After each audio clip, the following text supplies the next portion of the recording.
জ্ঞানের আলোকে ছড়িয়ে দেয়াটা, এটা ছিল রাসূল সাল্লাল্লাহু আলাইহি ওয়াসাল্লামের মূলত মিশন। তিনি বলেছেন তলাবুল ইলমি ফারিদাতুন আলা কুল্লি মুসলিম, পৃথিবীর প্রতিটি মুসলমানের জন্য জ্ঞান অর্জন এটা ফারিদা, আবশ্যক, ম্যান্ডেটরি, এটা অপশনাল না, এটা কম্পালসারি। কাউকে কোনো বিষয়ে জ্ঞানের ব্যাপারে জিজ্ঞেস করা হলো আর সে যদি সেটাকে গোপন করে, কিয়ামতের দিন তাকে আগুনের লাগাম দিয়ে বাঁধা হবে। আল্লাহি ওয়া বারাকাতুহু।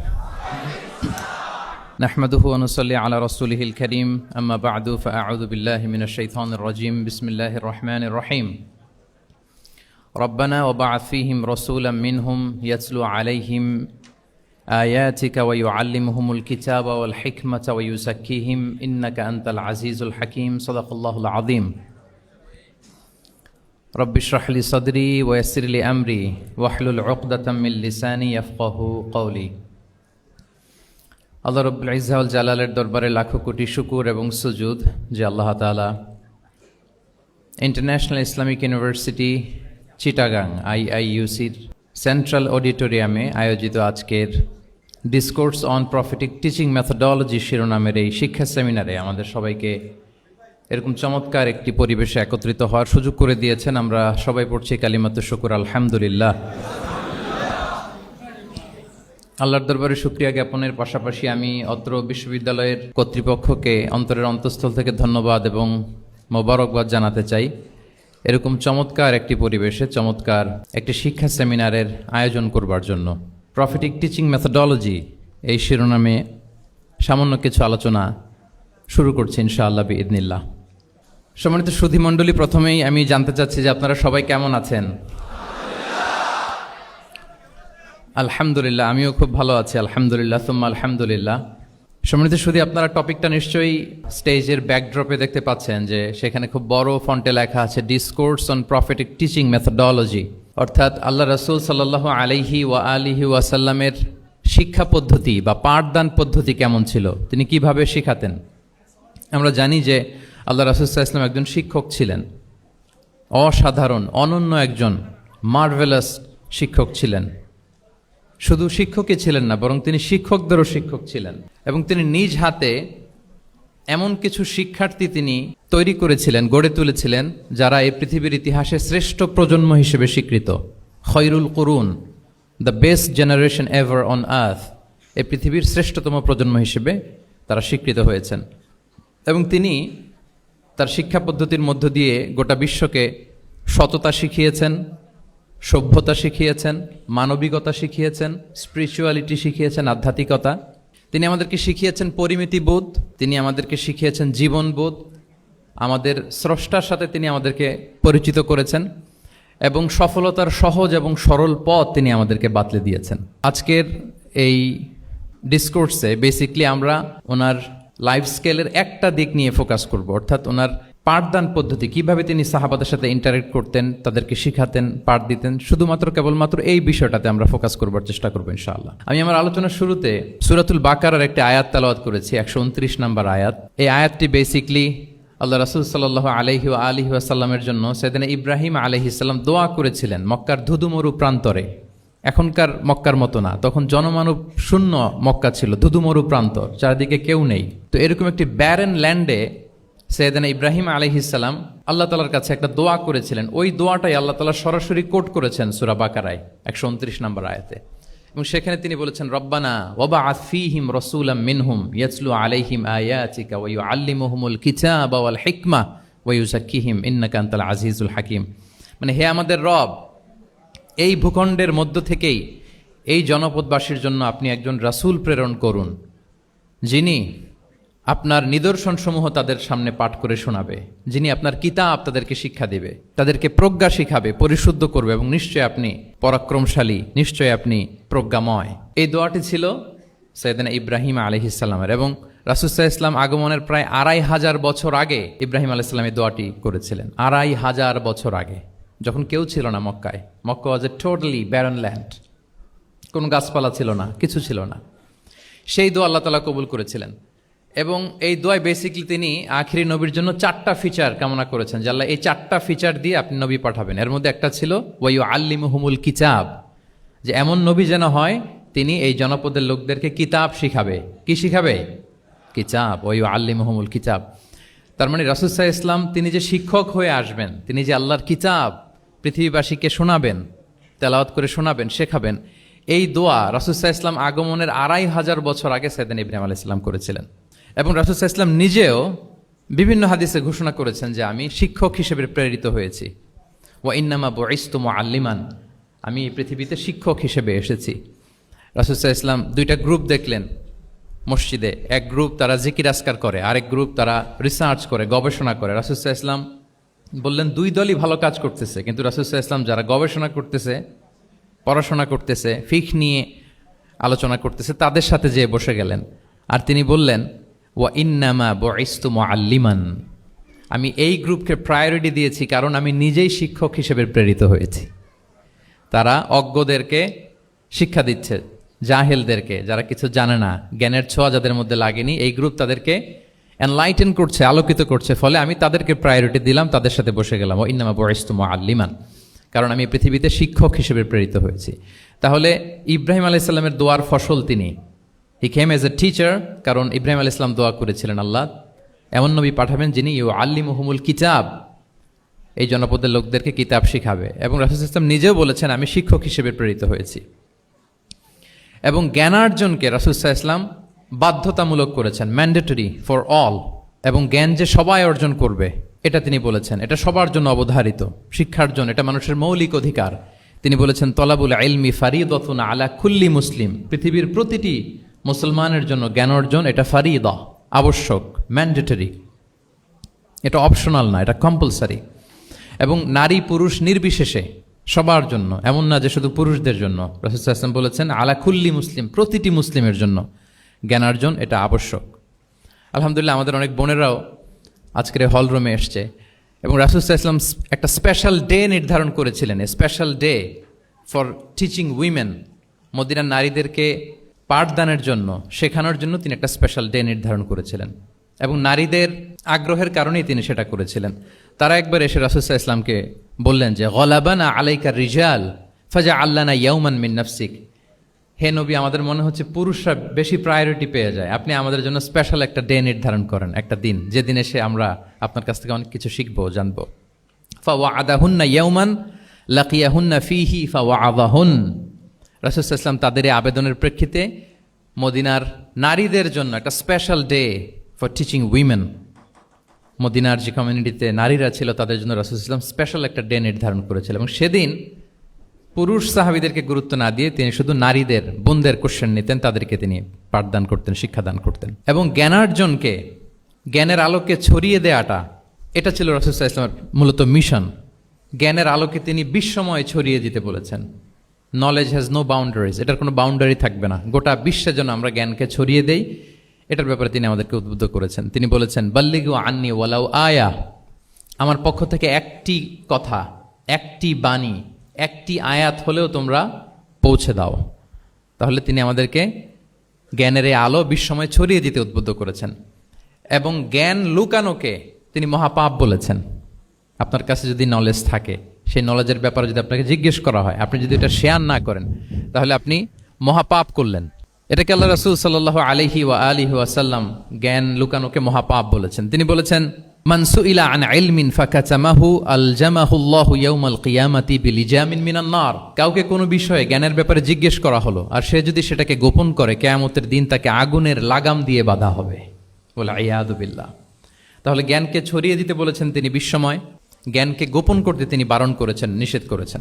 আমরা যদি দেখি যে আল্লাহ রাসূল সাল্লাল্লাহু আলাইহি ওয়া আলিহি ওয়াসাল্লাম মক্কাতে যখন তিনি ইসলাম প্রচার শুরু করলেন, কোরআনের তালিম যখন তিনি মক্কাতে দিতে শুরু করলেন, তিনি এটাকে প্রাতিষ্ঠানিকভাবেই বেসিকলি শুরু করেছেন। আমরা যেমনি জ্ঞান বিতরণের জন্য প্রাতিষ্ঠানিক অবকাঠামো আমাদের প্রয়োজন হয়, রাসূল সাল্লাল্লাহু আলাইহি ওয়াসাল্লাম সেভাবেই একটা সেন্টার বেস তিনি শুরু করেছিলেন। এবং মক্কায় দারুল আরকাম নামে, আপনারা সবাই যারা রাসূল সাল্লাল্লাহু আলাইহি ওয়াসাল্লামের বায়োগ্রাফি পড়েছেন, ইতিহাস পড়েছেন, দারুল আরকাম থেকে বেসিকলি রাসূল সাল্লাল্লাহু আলাইহি ওয়াসাল্লাম এই জ্ঞান বিতরণ করতেন বা কোরআনের তালিম দিতেন। আরকাম ইবনে আবিল আরকাম একজন তরুণ সাহাবী, মাত্র 16 বছর বয়সে তিনি ইসলাম ধর্ম গ্রহণ করেছিলেন। তার একটা ঘরের একটা বড় অংশ তিনি রাসূল সাল্লাল্লাহু আলাইহি ওয়াসাল্লামের তালিমের জন্য ডেডিকেট করেছিলেন, এবং সেটাই ইসলামের প্রথম বিশ্ববিদ্যালয় হিসেবে স্বীকৃত, দারুল আরকাম। এবং মজার ব্যাপার হচ্ছে ওনার ঘরটা সিলেক্ট করার পেছনে স্ট্র্যাটেজিক অনেক কারণ ছিল। কারণ সে ছিল বানু মখজুম গোত্রের, মানে কোরাইশের শত্রু, কোরাইশের রাইভাল ছিল বানি মাখজুম। রাসূল সাল্লাল্লাহু আলাইহি ওয়াসাল্লাম ছিলেন কোন বংশের? বলেন তো সবাই, কোন বংশের? কোরাইশ বংশের। আর আবু জাহাল ছিল কোন বংশের? না, সে বানু মাখজুম থেকে ছিল। So Banu Makhzum was the rival of Quraish. তারা ছিল কোরাইশদের সাথে একটা হাড্ডাহাড্ডি লড়াই, শত্রুর মতো আর কি। তো রাসূল সাল্লাল্লাহু আলাইহি ওয়াসাল্লাম কোরাইশি কারো ঘর বেছে নেন নাই, বরং বানু মাখজুম গোত্রের এক তরুণ আরকাম, তার ঘরটা তিনি বেছে নিয়েছিলেন। এবং স্ট্র্যাটেজিক্যালি এত চমৎকার একটা পজিশনে ছিল, মাত্র 130 মিটার ডিস্টেন্স ছিল কাবা থেকে। কাবা থেকে 130 মিটার দক্ষিণ পূর্বে এই আরকাম রাদিয়াল্লাহু তাআলা আনহুর ঘর ছিল। ফলে এই ঘরে যদি তিনি গ্যাদারিং করেন, কেউ আর সন্দেহ করবে না, যেহেতু এটা বানু মাখজুম গোত্রের একজন যুবকের ঘর। আল্লাহু আকবার। তো রাসূল সাল্লাল্লাহু আলাইহি ওয়াসাল্লাম এই দারুল আরকামে বসেই বেসিকলি তিনি এই কোরআনের তালিম, এই শিক্ষা, এই পাঠদান মক্কাতে সেন্টার বেস তিনি শুরু করেছিলেন। এবং মদিনায় যদি আমরা দেখি, মদিনাতেও মসজিদে নববী নির্মাণের পরপরই মসজিদে নববীর একেবারে পেছন দিকে, এই হলরুমের পেছন দিকে যেরকম একটা জায়গা ছাউনির মতো, মসজিদে নববীর ঠিক পেছনে খেজুরের ডাল দিয়ে, খেজুরের পাতা দিয়ে ছাউনি দিয়ে একটা জায়গা তিনি করেছিলেন, যেটাকে আমরা আহলে সুফার সেন্টার হিসেবে জানি। মদিনায় তিনি সুফা ইউনিভার্সিটি প্রতিষ্ঠা করেছিলেন। তাহলে মক্কায় তিনি কোরআনের তালিম দিতেন দারুল আরকাম থেকে, আর মদিনায় যেয়ে তিনি আহলে সুফাদেরকে সেই সুফা এরিয়াতে, সেখানে তিনি কোরআনের তালিম দিতেন। এবং সেখানে প্রায় 400 জন দরিদ্র মুহাজির সাহাবী সেখানে বসে কোরআনের হেফজ করত, রাসূল সাল্লাল্লাহু আলাইহি ওয়াসাল্লামকে বিভিন্ন বিষয়ে জিজ্ঞেস করত। ইসলামের বুনিয়াদি শিক্ষা, the basic of the basics of Islam, আহলে সুফার সাহাবারা সেখানে দুনিয়ার সব কিছুকে স্যাক্রিফাইস করে দিয়ে সেখানে ওনারা রাসূল সাল্লাল্লাহু আলাইহি ওয়াসাল্লামের কাছ থেকে তালিম গ্রহণ করতেন। এবং দূর দূরান্ত থেকে আগন্তুক সাহাবারা যখন আসতো, তারাও এখানে থাকতো। যেহেতু 400 জন থাকার মতো একটা প্লেস, রাসূল সাল্লাল্লাহু আলাইহি ওয়াসাল্লামকে তারা দিনের খুঁটিনাটি বিষয় জিজ্ঞেস করতেন। এবং সালাত শেষে এরকম অনেক হাদিস পাওয়া যায় যে রাসূল সাল্লাল্লাহু আলাইহি ওয়াসাল্লাম আহলে সুফার সাহাবীদের সাথে ওখানে বসেছেন, তাদের সাথে গল্প করেছেন, তাদের প্রশ্নের বিভিন্ন উত্তর দিয়েছেন। তাহলে সেন্টার বেজ শিক্ষাদান, এটা কিন্তু রাসূল সাল্লাল্লাহু আলাইহি ওয়াসাল্লামের জীবনী থেকে আমরা দেখেছি। এবং যখন মসজিদে নববীর পেছনে আহলে সুফাদের 400 জনের পরে যখন আরও বেড়ে যাচ্ছিল, তখন রাসূল সাল্লাল্লাহু আলাইহি ওয়াসাল্লাম মসজিদের বাইরে মুকরিম বিন নাওফাল রাদিয়াল্লাহু তাআলা আনহুর একটা ঘরে আরেকটা সেন্টার করেছিলেন। এটাকে বলা হতো দারুল কুররা। এভাবে একটার পর একটা সেন্টার রাসূল সাল্লাল্লাহু আলাইহি ওয়াসাল্লাম তিনি নির্মাণ করেছেন এবং দ্বীনের বাণীকে তিনি ছড়িয়ে দিয়েছেন। এবং এখান থেকে যারা শিক্ষা অর্জন করত, বেসিকলি তারা তো হেফজ করত, দ্বীনের অন্যান্য বুনিয়াদি ব্যাপারে তারা শিক্ষা গ্রহণ করতেন। তো এই সাহাবীদেরকে কুররা বলা হতো। তাদেরকে আবার রাসূল সাল্লাল্লাহু আলাইহি ওয়াসাল্লাম বিভিন্ন এলাকাতে মুআল্লিম হিসেবে প্রেরণ করতেন। এটা রাসূল সাল্লাল্লাহু আলাইহি ওয়াসাল্লামের সুন্নাহ ছিল যে কোনো এলাকায় দ্বীনের শিক্ষা দেওয়ার জন্য আগে মুআল্লিম পাঠাতেন। আমরা জানি যে হিজরতের আগে রাসূল সাল্লাল্লাহু আলাইহি ওয়াসাল্লামের আগেও তিনি মদিনাতে একজন সাহাবীকে পাঠিয়েছিলেন, মুসআব বিন উমাইর। এটা জানি না আমরা সবাই? মুসআব বিন উমাইরকে তিনি পাঠিয়েছিলেন। খুবই ড্যাশিং চেহারার ছিল, খুবই অ্যারিস্টোক্রেট একটা ফ্যামিলির ছিল। উনি এত চমৎকার পারফিউম ইউজ করতেন, উনি কোনো রাস্তা দিয়ে হেঁটে গেলে সবাই বুঝতো এই রাস্তা দিয়ে কিছুক্ষণ আগে হেঁটে গিয়েছে মুসআব বিন উমাইর। বাংলা একটা কথা আছে, আগে দর্শনদারি পরে গুণ বিচারী, এরকম একটা কথা আছে না?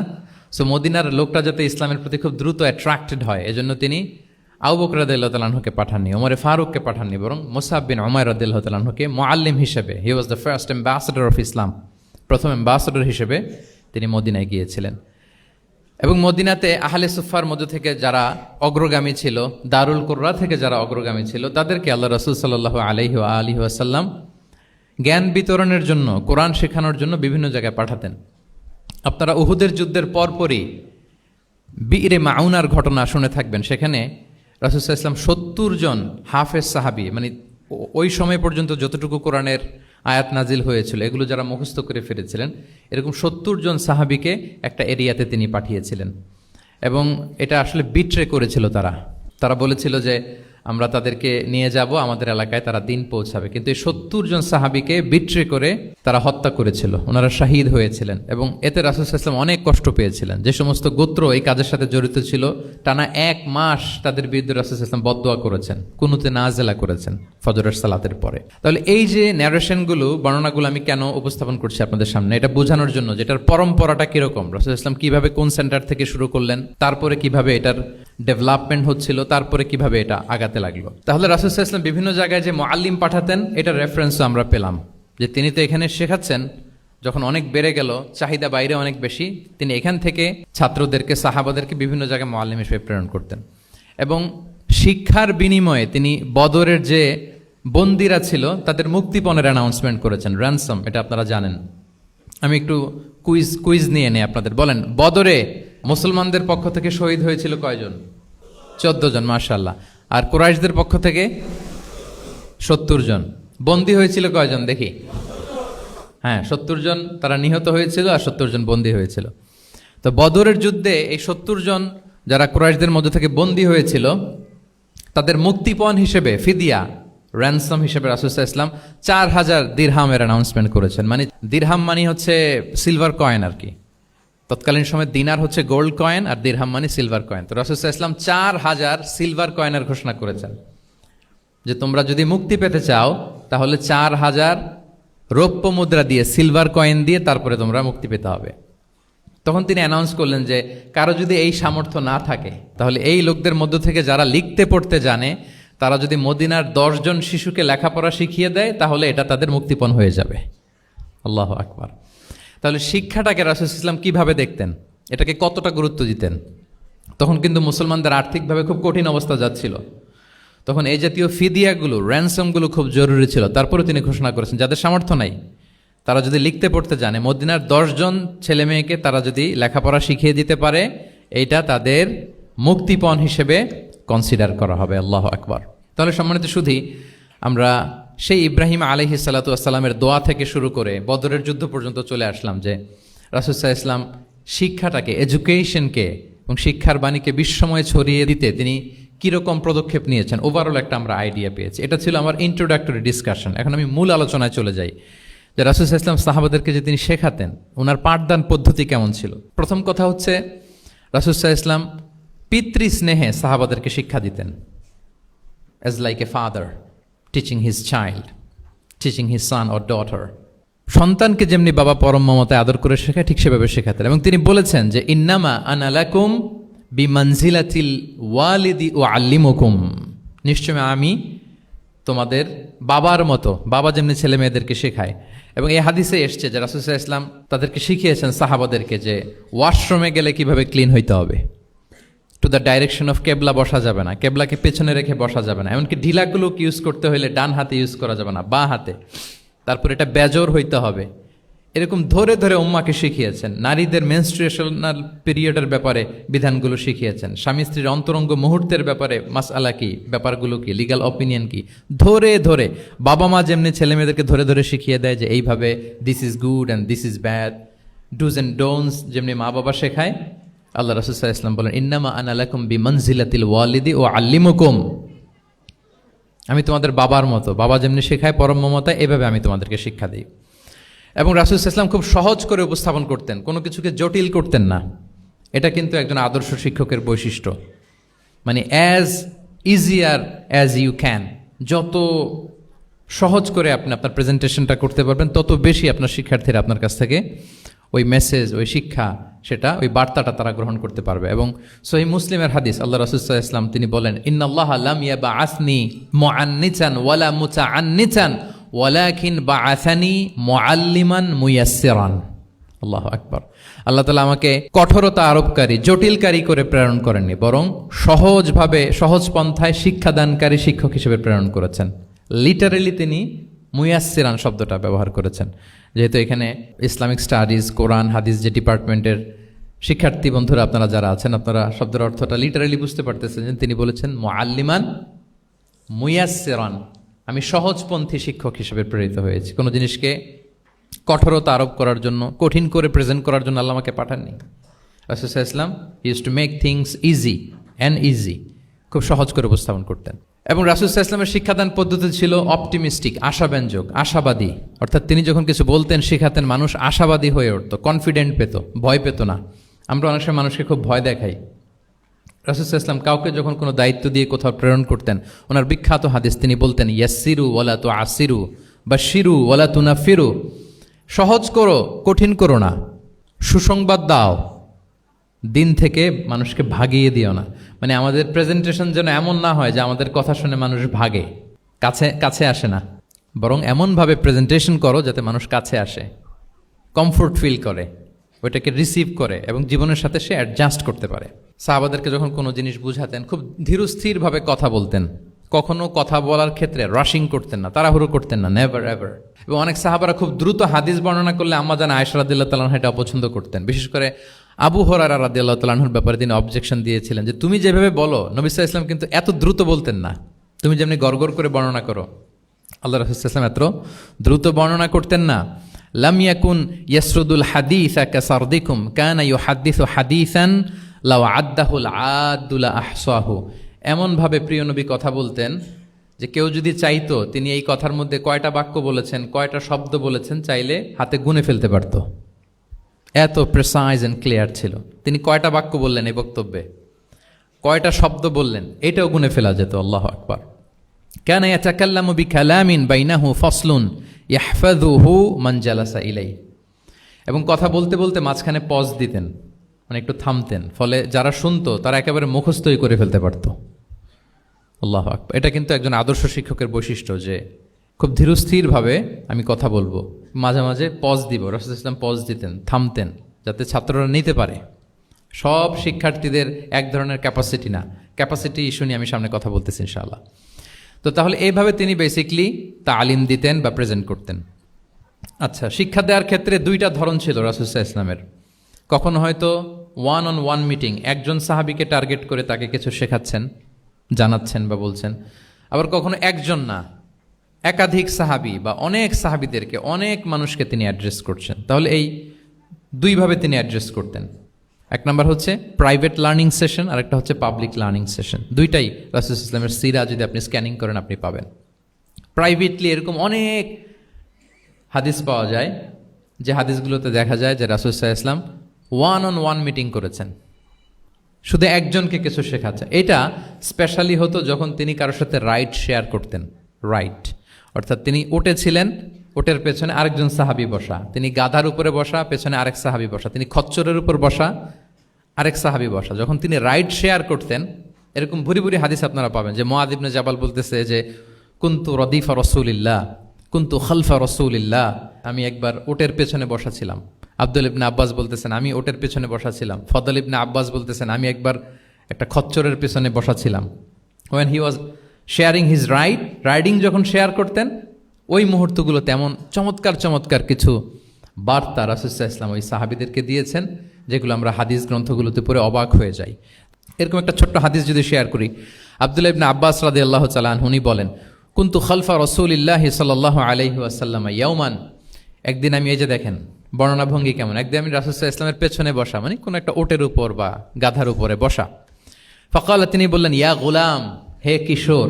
রাসূল সাল্লাল্লাহু আলাইহি ওয়াসাল্লামের শব্দ চয়নগুলো অসাধারণ। আমরা অনেক হাদিস আজকে শেয়ার করার চেষ্টা করব, আপনি বাক্য চয়ন, শব্দ চয়ন শুনলে অবাক হবেন। ইয়া গুলাম, হে কিশোর, ইন্নী ও আল্লিমুকা কালিমাতিন, আমি তোমাকে চমৎকার কিছু কথা শিখিয়ে দিচ্ছি, শোনো। তখন কিন্তু কেউ নাই। এই হাদিস উনি বর্ণনা না করলে আমরা জানতে পারতাম না, কারণ ওনারা এক ওটের উপরে বা ঘোড়ার উপরে ছিলেন। পরে যখন আব্দুল ইবনে আব্বাস এটা ন্যারেট করলেন তখন আমরা জানতে পেরেছি। তো এটা ছিল প্রাইভেট লার্নিং সেশন, শুধু ওনার সাথে। তোমাকে কিছু কথা শিখিয়ে দেই। ইহফাদিল্লাহ ইয়াহফাযকা, ইহফাদিল্লাহ তাজিদহু তুজাহাক।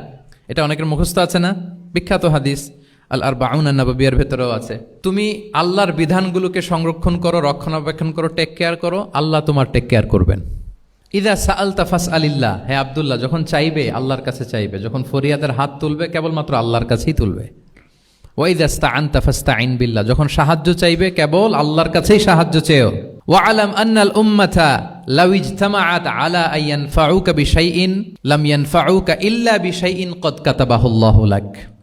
গোটা বিশ্বের সবাই মিলে যদি তোমার কোনো উপকার করতে চায় তাহলে ততটুকুই করতে পারবে যতটুকু আল্লাহ তোমার ভাগ্যে রেখেছে। আল্লাহ যতটুকু উপকার তোমার ভাগ্যে রেখেছে অতটুকুই হবে। ওয়া ইন ইজতামাউ আলা আন ইয়াদুররুকা বিশাইইন লাম ইয়াদুররুকা ইল্লা বিশাইইন ক্বাদ কাতাবাহুল্লাহু আলাইক। গোটা বিশ্বের সবাই মিলে যদি তোমার ক্ষতি করতে চায় ঠিক ততটুকুই করতে পারবে যতটুকু তোমার নসিবে আছে, এর চেয়ে 1 ইঞ্চিও বেশি ক্ষতি করতে পারবে না। রুফিআতিল আকলামু ওয়া জাফফাতিস সুহুফ, কলম উঠিয়ে নেওয়া হয়েছে আর যা লেখা হয়েছিল সব শুকিয়ে গিয়েছে। কারণ প্রথম আল্লাহ সৃষ্টি করেছেন কি? কলম। কলমকে আল্লাহ বলেছেন লিখো। আল্লাহ কি লিখবো? উকতুব মাকাদির আল খালক, মহাবিশ্বের যারা আসবে সবার কি হবে না হবে সব লিখো, তো লিখে ফেলছে, এখন যা হবার তাই হবে। তাহলে দেখেন আকীদা সংক্রান্ত, ইসলামের বুনিয়াদী বিশ্বাস সংক্রান্ত চমৎকার কিছু লার্নিং, কিছু লেসন আল্লাহ রাসূল সাল্লাল্লাহু আলাইহি ওয়াসাল্লাম আব্দুল্লাহ ইবনে আব্বাসকে দিয়েছেন, এবং এটা ছিল 1-on-1 meeting, private learning session, আর কেউ ছিল না তখন। আব্দুল্লাহ ইবনে আব্বাস এটা শুনেছেন এবং আমাদের কাছে বর্ণনা করেছেন। আচ্ছা, এটা গেল একটা। আরেকটা কি বলেছিলাম? একটা তো প্রাইভেট লার্নিং সেশন, আরেকটা কি পাবলিক লার্নিং সেশন। ওইটা একা একা না, হয়তো অনেক সাহাবী একসাথে আছে, তাদেরকে কিছু বলছেন বা শেখাচ্ছেন, অথবা হিউজ কংগ্রেগেশন, অনেক বড় গ্যাদারিং। লেটস সে মসজিদে নববীতে তিনি যে খুতবাগুলো দিয়েছেন, প্রায় 10 বছর তো তিনি খতিব ছিলেন, এই যতগুলো খুতবা দিয়েছেন এটা অফকোর্স কি পাবলিক লার্নিং সেশন। বিভিন্ন প্রেক্ষাপটে জনপরিসরে দেয়া রাসূল সাল্লাল্লাহু আলাইহি ওয়াসাল্লামের যে শিক্ষামূলক বক্তব্যগুলো, এগুলো পাবলিক লার্নিং সেশন। বিদায় হজের ভাষণ বিশাল এক কংগ্রেগেশনের সামনে তিনি অ্যাড্রেস করেছিলেন, ওইটা কি ছিল? Public learning session.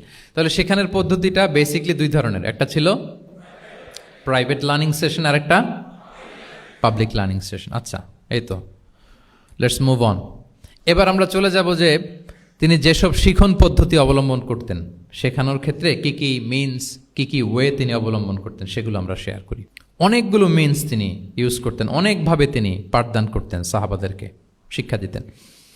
এর মধ্যে অন্যতম একটা মাধ্যম হচ্ছে তিনি সাহাবাদেরকে কোশ্চেন করতেন, কোশ্চেন করে সঠিক উত্তর পেলে তিনি উৎসাহ দিতেন খুব। মনে রাখতে হবে রাসূল সাল্লাল্লাহু আলাইহি ওয়াসাল্লামের শিক্ষাটা বেসিকলি ছিল Q&A বেসড। সামনে আমরা ইন ডেপথ যখন আরো ঢুকবো, basically oral based, oral session ছিল, মুখে মুখে। কারণ আমাদের মতো তো এত কাগজ কলম ছিল না, এখন যেমনি আপনাদেরকে হোমওয়ার্ক দেয়, অ্যাসাইনমেন্ট দেয়, এগুলো ছিল নাকি তখন?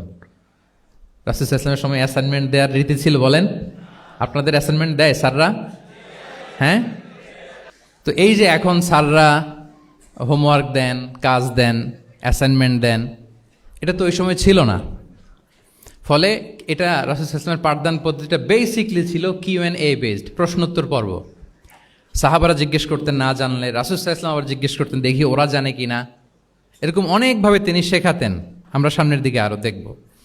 তো রাসূল সাল্লাল্লাহু আলাইহি ওয়াসাল্লাম সাহাবাদেরকে প্রশ্ন ছুড়তেন, তিনি ট্রাই করতেন, দেখতেন যে দেখি ওরা পারে কিনা, ব্যাপারটা জানে কিনা। যদি কেউ সঠিক আনসার দিতে পারতো, রাসূল সাল্লাল্লাহু আলাইহি ওয়াসাল্লাম খুব প্রশংসা করতেন এবং উৎসাহ দিতেন। স্যাররা যখন আমাদের ক্লাসে প্রশংসা করে, ভাল লাগে না আমাদের?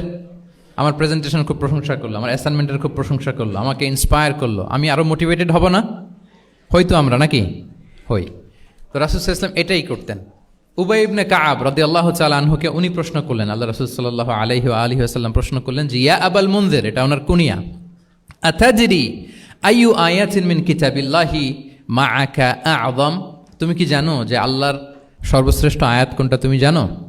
তখন উবাই ইবনে কাআব রাদিয়াল্লাহু তাআলা আনহু বললেন যে, আল্লাহু লা ইলাহা ইল্লা হুয়াল হাইয়ুল কাইয়্যুম, মানে আয়াতুল কুরসি। এটা কোন আয়াত? আয়াতুল কুরসি। এটা ফরজ সালাতের পর আমরা সবাই পড়ি তো নাকি? হ্যাঁ, মান কারা আয়াতুল কুরসি দুবরা কুল্লি সালাতিন মাকতুবাতিন লাম ইয়ামনাহু মিন দুখুলিল জান্নাতি ইল্লাল মাউত। ফরজ সালাতের পরে যারা আয়াতুল কুরসি পড়ে, তার জান্নাতে প্রবেশে কোনো বাধা থাকে না, একটা জিনিস ছাড়া, মানে মৃত্যু, মরণ। লোকটা মরে না, তাই জান্নাতে যায় না, মূল্যে জান্নাতি। হে ইয়া আবাল মুনজির, তুমি কি জানো কোরআনের সর্বশ্রেষ্ঠ আয়াত কোনটা? তিনি বললেন যে আয়াতুল কুরসি। এটা শুনে রাসূল সাল্লাল্লাহু আলাইহি ওয়াসাল্লাম খুব খুশি হলেন। খুশি হয়ে কি করলেন? ফাদারাবা ফি সদরি, তিনি বললেন যে তিনি আমার বুকে একটা আলতো চাপড় দিলেন। এটা ভালোবাসার আলতো চাপড়, এরকম উৎসাহ দেওয়ার জন্য, যে সাবাস। আমরা মাঝে পিঠে কাউকে আলতো চাপড় দিয়ে কি বলি? ব্রেভো, সাবাস, মাশাআল্লাহ, এগুলো বলি না? তো রাসূল সাল্লাল্লাহু আলাইহি ওয়াসাল্লাম বুকে আলতো চাপড় দিয়ে বললেন, ওয়াল্লাহি লিয়াহনিকাল ইলমু আবাল মুনজির, তোমার ইলম, তোমার জ্ঞান কল্যাণময় হোক হে আবাল মুনজির, মোবারক হোক তোমার জন্য তোমার ইলম। May knowledge be pleasant for you, তোমার জ্ঞানটা বরকতময় হোক, কল্যাণময় হোক। তাহলে তিনি যখন সঠিক উত্তর দিতে পারলেন, রাসূল সাল্লাল্লাহু আলাইহি ওয়াসাল্লাম খুশি হয়ে বুকে আলতো চাপড় দিয়ে তার প্রশংসা করলেন, তার জন্য দোয়া করলেন। রাসূল সাল্লাল্লাহু আলাইহি ওয়াসাল্লাম এভাবে উৎসাহ দিতেন। এতে করে কি হয়? শিক্ষার্থীদের কনফিডেন্ট বাড়ে। কি হয়? যে স্যার যখন আমাকে এত কিছু বলতেছে, তাহলে নিশ্চয়ই আমি কিছু একটা ভালো কিছু করছি, আমাকে দিয়ে কিছু একটা হবে। আমাকে দিয়ে, আমরা অনেক সময় ভুল করে বলে ফেলি যে তোকে দিয়ে কিছুই হবে না, বলে ফেলি না? এতে হয় কি? কনফিডেন্ট কমে যায়। মা বাবারাও এটা করে যে তুই কিছুই পারবি না, তোকে দিয়ে কিছুই হবে না। বাংলাদেশে একটা বিখ্যাত কথা আছে, ওই যে ছেলে মেয়ে A+ না পেলে পাশের বাড়ির কেউ পেলে বলে যে ওর পা ধোয়া পানি খা। তো আসলে এতে কি হয়? কনফিডেন্স কমে যায় ছেলে মেয়েদের। এটা যেন আমরা না বলি, বরং ওদেরকে ইন্সপায়ার করতে হবে, হ্যাঁ, উৎসাহিত করতে হবে, প্রশংসা করতে হবে। সাহাবীদের ভালো কিছু দেখলে সঠিক উত্তর তারা দিতে বলে রাসূল সাল্লাল্লাহু আলাইহি ওয়াসাল্লাম এভাবে প্রশংসা করতেন। আচ্ছা, গেল। এটা একটা পদ্ধতি। আরেকটা হচ্ছে কোনো গুরুত্বপূর্ণ জিনিসকে এমফেসাইজ করার জন্য রাসূল সাল্লাল্লাহু আলাইহি ওয়াসাল্লাম রেপিটেশন করতেন, তাকরার করতেন। গুরুত্বপূর্ণ জিনিসকে তিনি 3 বার উল্লেখ করতেন, তাকরার করতেন। আত-তাকওয়া হাহুনা, আত-তাকওয়া হাহুনা, আত-তাকওয়া হাহুনা ওয়া ইউশিরু ইলা সাদরিহি সালাসা মাররাত। তাকওয়া এখানে, এখানে, এখানে 3 বার। একবার বললেই তো হয়ে যায়, 3 বার কেন বলেন? এটা গুরুত্বপূর্ণ, ভেরি ইম্পর্টেন্ট ইস্যু। গুরুত্ব বোঝানোর জন্য এমফেসাইজ করতে যেয়ে তিনি কোনো জিনিসকে কয়বার বলতেন? 3 বার।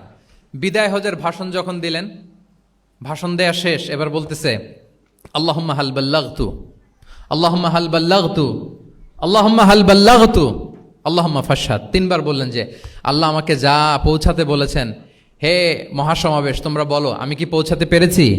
আমি কি ঠিকঠাক পৌঁছালাম? আমি কি সব তোমাদেরকে বলেছি? সাক্ষ্য দাও, সাক্ষ্য দাও। সবাই বললো ইয়া রাসূলুল্লাহ, আল্লাহ যেমনটি বলেছেন সব আপনি আমাদের কাছে পৌঁছে দিয়েছেন, কিছু লুকোচুরি করেন নাই, কিছু লুকান নাই। তাহলে 3 বার জানতে চাইলেন, কয়বার? হ্যাঁ, এটা রাসূল সাল্লাল্লাহু আলাইহি ওয়াসাল্লামের একটা গুরুত্বপূর্ণ অভ্যেস ছিল, যে যেটাকে তিনি এমফেসাইজ করতে চাইতেন, যেটা গুরুত্বপূর্ণ কোনো বিষয়, এটাকে তিনি রিপিট করতেন বারবার, সাধারণত 3 বার। সাধারণত কয়বার? তাহলে গুরুত্বপূর্ণ জিনিসগুলো আমরা বারবার বলবো, যাতে আমাদের শিক্ষার্থীরা সহজে সেটা মুখস্থ করে ফেলতে পারে। আবার রাইডিং শেয়ারের আর একটা ঘটনা, মুআয ইবনে জাবাল রাদিয়াল্লাহু তাআলা আনহু, উনি একবার রাসূল সাল্লাল্লাহু আলাইহি ওয়াসাল্লামের সাথে বাহনের পেছনে ছিলেন, হয়তো উট। কুনতু রিদফান নবী, মুআয ইবনে জাবাল বলেন, আমি রাসূল সাল্লাল্লাহু আলাইহি ওয়াসাল্লামের পেছনে একবার বসা ছিলাম। তো তখন হঠাৎ করে রাসূল সাল্লাল্লাহু আলাইহি ওয়াসাল্লাম আমাকে ডাক দিলেন। রাসূল সাল্লাল্লাহু আলাইহি ওয়াসাল্লাম সামনে, মুআয ইবনে জাবাল পেছনে। হঠাৎ ডেকে বললেন, ইয়া মুআয ইবনে জাবাল, হে মুআয ইবনে জাবাল। তো তিনি বললেন খুব বিনয়ের সাথে, কুলতু লাব্বাইকা রাসূলুল্লাহি ওয়া সাআদাইক, মানে হে আল্লাহ রাসূল আমি হাজির, আমি প্রস্তুত। হে আল্লাহ রাসূল আপনি খালি অর্ডার করেন, বান্দা হাজির। আমরা এরকম বলি না মাঝে মাঝে বাংলায়, কি বলি? বান্দা হাজির, মানে আমি আছি আপনার খেদমত, আপনি বলেন। তো রাসূল সাল্লাল্লাহু আলাইহি ওয়াসাল্লাম বললেন, ইয়া মুআয ইবনে জাবাল লাব্বাইকা রাসূলুল্লাহি ওয়া সাআদাইক, ইয়া রাসূলুল্লাহ আমি হাজির। কিন্তু রাসূল সাল্লাল্লাহু আলাইহি ওয়াসাল্লাম কিছু বলেন না, কিছুই বলেন না। আবার যাচ্ছে, উট যাচ্ছে যাচ্ছে যাচ্ছে, কয়েক মিনিট পরে আবার ডাক দিলেন, ইয়া মুআয ইবনে জাবাল, হে মুআয। উনি একই কথা, লাব্বাইকা রাসূলুল্লাহ সাআদাইক, হে আল্লাহ রাসূল আমি হাজির, উপস্থিত। আবার ইয়া মুআয ইবনে জাবাল, হে মুআয। তিনি একই কথা বললেন, লাব্বাইকা রাসূলুল্লাহ। 3 বার বললেন, 3 বার মুআয ইবনে জাবাল একই উত্তর দিলেন। তার মানে ওনার আগ্রহটা বাড়াচ্ছেন।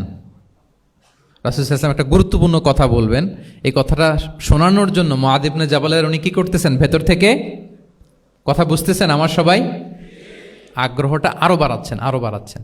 যখন দেখলেন যে না, আগ্রহ একেবারে 100-এ 100, এখন বললে সে এটা রিসিভ করতে পারবে, কাজে দিবে, তখন তিনি বললেন যে মুআয তুমি কি জানো, হাল তাদরি মা হাক্কুল্লাহি আলাল ইবাদ, বান্দার উপর আল্লাহর হক কি জানো? তিনি বললেন আল্লাহু ওয়া রাসূলুহু আ'লাম, আল্লাহ আল্লাহ রাসূল ভালো জানে। সাহাবাদের একটা বৈশিষ্ট্য ছিল, they are very down to earth, মানে আউট অফ হাম্বলনেস তারা বলতেন আল্লাহ আল্লাহ রাসূল ভালো জানে। তো তিনি বললেন যে আল্লাহর, বান্দার উপর আল্লাহর অধিকার হচ্ছে যে বান্দা কখনো আল্লাহর সাথে শিরক করবে না, এক আল্লাহর ইবাদত করবে। কিছুক্ষণ পরে আবার ইয়া মুআয ইবনে জাবাল, দেখেন কি স্টাইল, মানে রাজকীয় একটা স্টাইল, ইয়া মুআয ইবনে জাবাল। আবার তিনি লাব্বাইকা রাসূলুল্লাহ সাআদাইক, হে আল্লাহ রাসূল আমি তো হাজির, তুমি কি জানো যে আল্লাহর প্রতি বান্দার হক কি? আবার বললেন যে আল্লাহ আল্লাহ রাসূলই ভালো জানেন। তখন রাসূল সাল্লাল্লাহু আলাইহি ওয়াসাল্লাম বললেন যে আল্লাহর হক যেমনি তুমি জানলে যে বান্দা আল্লাহর সাথে শরীক করবে না, এক আল্লাহর ইবাদত করবে, এটা যদি কোনো বান্দা করে তাহলে ওই বান্দাকে কখনো আল্লাহ শাস্তি দিবেন না। এটা হচ্ছে বান্দার হক, আল্লাহর কাছ থেকে সে এটা পাবে যে আনলা ইউআযিবাহুম, আল্লাহ তাআলা তাকে কখনো শাস্তি দিবেন না। তাহলে এটা ছিল রাসূল সাল্লাল্লাহু আলাইহি ওয়াসাল্লামের অভ্যেস, যে তিনি একই কথা বারবার বলে আগ্রহ বাড়াতেন। 3 বার তিনি বলেছেন, 3 বার ডাক দিয়েছেন, হে মুআয ইবনে জাবাল। তাহলে রেপিটেশন, এটা একটা অভ্যেস ছিল রাসূল সাল্লাল্লাহু আলাইহি ওয়াসাল্লামের, পাঠদানের ক্ষেত্রে একটা পদ্ধতি। আচ্ছা, রাসূল সাল্লাল্লাহু আলাইহি ওয়াসাল্লামের আরেকটা পদ্ধতি ছিল যে তিনি ধারণ ক্ষমতা অনুযায়ী নির্দেশনা দিতেন, considering the state of the addressee, যাকে অ্যাড্রেস করতেছেন তার ক্যাপাসিটি কতদূর, এটা বুঝে শুনে বলতেন, খুব বাড়িয়ে বলতেন, বেশি কিছু বলতেন না। এক বেদুইন আসলো, বেদুইন মানে সে মরুপল্লীতে থাকে, শহরের যে নিয়মকানুন জানে না, সভ্যতার ছোঁয়া তার মধ্যে লাগেনি। এসে বলল, দুল্লানি আলা আমাল আমিলতুহু ইদা আমিলতুহু দাখালতুল জান্নাহ, হে নবী আপনি আমাকে এমন একটা আমল শিখায় দেন যেটা করলে আমি জান্নাতে যাব। তো রাসূল সাল্লাল্লাহু আলাইহি ওয়াসাল্লাম দেখলেন লোকটা বেদুইন, শহরে লোক না, আবার খুব সহজ সরল, একেবারে সাদামাটা। তো রাসূল সাল্লাল্লাহু আলাইহি ওয়াসাল্লাম বললেন 4টা কাজ করবা। তা'বুদাল্লাহ ওয়া লা তুশরিকু বিহি শাইআ, তুকিমাস সালাতাল মাকতুবা, তুআদ্দি যাকাতাল মাফরুদা ওয়া তাসুমা রমাদান। 4টা কাজ। এক আল্লাহর ইবাদত করবা, শিরক করবা না, ফরজ সালাত পড়বা, ফরজ যাকাত দিবা, রমজানের ফরজ রোজা রাখবা। কয়টা কাজ? কয়টা বলছে? Very simple to memorise, right? আচ্ছা, এটা যখন সে বলল তখন সে বেদিন বলতে আরম্ভ করলো যে আল্লাহ শপথ করে আমি বললাম, লা আযীদু আলা হাযা শাইআন ওয়া লা আনকুসু মিন। ঠিক আছে, আমি এই 4টাই করবো, বাড়াবো না, কমাবো না, এর চেয়ে বেশি কোনোদিন কিছু করবো না, কমও করবো না। মানে খালি আল্লাহরে মানবো, ফরজ নামাজ পড়বো, ফরজ যাকাতটা দিব, আর ফরজ রোজাটা রাখবো। আর কোনো আমল টামল আমার জীবনে আমি করব, বাড়াবো না, কমাবো না। তো রাসূল সাল্লাল্লাহু আলাইহি ওয়াসাল্লাম বললেন যে কেউ যদি জান্নাতি লোক দেখে নিজের চোখ জোড়াতে চায়, খুশি হতে চায়, তারা যেন এই লোকের দিকে তাকায়, মানে এই লোকটা জান্নাতি। আল্লাহু আকবার, চলে গেল। দেখেন তার কাছে কিন্তু আমলের বিশাল ফিরিস্তি নিয়ে রাসূল সাল্লাল্লাহু আলাইহি ওয়াসাল্লাম হাজির হয় নাই, কারণ তার ক্যাপাসিটি দেখতে হবে, তার সক্ষমতা, সে কদ্দুর নিতে পারবে। রাসূল সাল্লাল্লাহু আলাইহি ওয়াসাল্লাম অবজার্ভ করে দেখলেন যে বেদুইন মানুষ, তার বেশি কিছু বললে কাজে দিবে না, অল্প একটু বলছে, ওইটা মেনেই সে কি হয়ে গেছে? জান্নাতি হয়ে গেছে। এটা অনেক সময় আমরা ভুল করে ফেলি। শিক্ষার্থীদের মধ্যে সবার রিসিভিং ক্যাপাসিটি এক ধরনের হয় না, কারো খুব বেশি, কারো খুব কম। তো একজন আদর্শ শিক্ষকের কাজ হচ্ছে এটাকে ফলো করা, অবজার্ভ করা, এবং যেটা তাদের সক্ষমতায় কুলায় ঠিক অতটুকু তাদেরকে দেয়, এর চেয়ে বেশি কিছু না। রাসূল সাল্লাল্লাহু আলাইহি ওয়াসাল্লামের আরেকটা পদ্ধতি ছিল গ্রাজুয়ালিটি, স্টেপ বাই স্টেপ, ধীরস্থিরভাবে, অল্প অল্প করে, শাইআন ফাশাইআন। আর তাদাররুজ বিল বাদই বিল আহাম্মি সুম্মাল মুহিম, আগে সবচেয়ে গুরুত্বপূর্ণ, starting with the most important affair first, then the important affair, then the important. সবচেয়ে গুরুত্বপূর্ণটা আগে, এরপরে যেটা কম গুরুত্বপূর্ণ, এরপরে কম গুরুত্বপূর্ণ। তাহলে একটু একটু করে বললে এটা মানুষের ফিতরাতের সাথেও যায়, তার নেচারের সাথেও যায়। আমরা মদ হারাম হওয়ার কথা জানি, কয়টা স্টেপে হারাম হয়েছিল মদ? একবারে যদি বলা হতো বন্ধ করার সহজ হতো সাহাবাদের জন্য? হতো না। অনেকে আছে দেখবেন যে চেইন স্মোকার, চেইন স্মোকার বুঝতে পেরেছেন তো? মানে অনেক সিগারেট খায়, লেটসে দিনে 10 থেকে 15টা খায়। তো যে চেইন স্মোকার, আপনি যদি বলেন যে এটা হারাম, আজকেই তোমার বাদ দিতে হবে, হারাম, এটা খাইতে পারবে না, পারবে? ও দুনিয়া সব বাদ দিতে পারবে, সিগারেট বাদ দিতে পারবে না। তো তারে কি করতে হবে? ফ্লেক্সিবিলিটি দিতে হবে, যে আস্তে আস্তে ছাড়েন, 10টা করে খান, তো চালাইতে থাকেন। আজকে 10টা খাইছেন, কালকে 9টা করে খান, চালাইতে থাকেন, একসাথে সব বন্ধ করার দরকার নেই। তারপরের সপ্তাহে 8টা করে খান, এরপরের সপ্তাহে 5টা করে খান, অল্প অল্প করে অবশ্যই সে কমাতে পারবে। এরপরের সপ্তাহে 2টা খান, এরপরের সপ্তাহে বন্ধ করেন না, চালাইতে থাকেন। সে চালাচ্ছে কিন্তু কমিয়ে আনতেছে, চালাচ্ছে কিন্তু। আচ্ছা, যেই সপ্তাহে সে 1টা সিগারেট খেলো, এরপরের সপ্তাহে এটা তো বাদ দিলেও তার গায়ে লাগার কথা না, ঠিক কিনা বলেন? যেই সপ্তাহে কয়টা খেলো, এটা তো স্যাক্রিফাইস করা যায়, কিন্তু 10টা থেকে 0তে আসা সহজ না। তাহলে গ্রাজুয়ালি আমরা এই ভুলটা করি। অনেকের নতুন করে আল্লাহ তাআলা রিয়েলাইজেশন দিয়েছেন, নতুন দিনে আসছে, দিনে ফিরছে, মানে প্র্যাকটিসিং হতে চায়। এখন আপনি তারে পাইয়া এমন নিয়ম কানুন দেখাচ্ছেন, বেচারা তো বলে আগে যা ছিলাম ওইটাই ভালো ছিলাম। এরকম হয় না অনেক সময়? হ্যাঁ, ধরেন যে কোনো একজন নারী, সে হয়তো পর্দা মেনটেন করে না, একটু হিপ হপ স্টাইলে চলাফেরা করে। তো সে ভাবলো যে না, আমি তো অনেক ভুল করে ফেলছি, আমি সংশোধন হব, আমি প্র্যাকটিসিং হতে চাই। তা এখন যখন সে আপনার কাছে আসছে নাসিহাত নেওয়ার জন্য, আপনি যদি বলেন যে তোমার এই করতে হবে, বোরকা ঝুলাইতে হবে, হাত মোজা, পা মোজা, পারবে? এ বলবে আগে যা ছিলাম ভালোই ছিলাম। তাকে একটু একটু করে বোঝাতে হবে, মানে এই হেজাব এটা কেন, হ্যাঁ, কাভারিং আওরা এটা কেন, কেন এটা করতে, এটা বেনিফিটটা আগে বুঝালেন।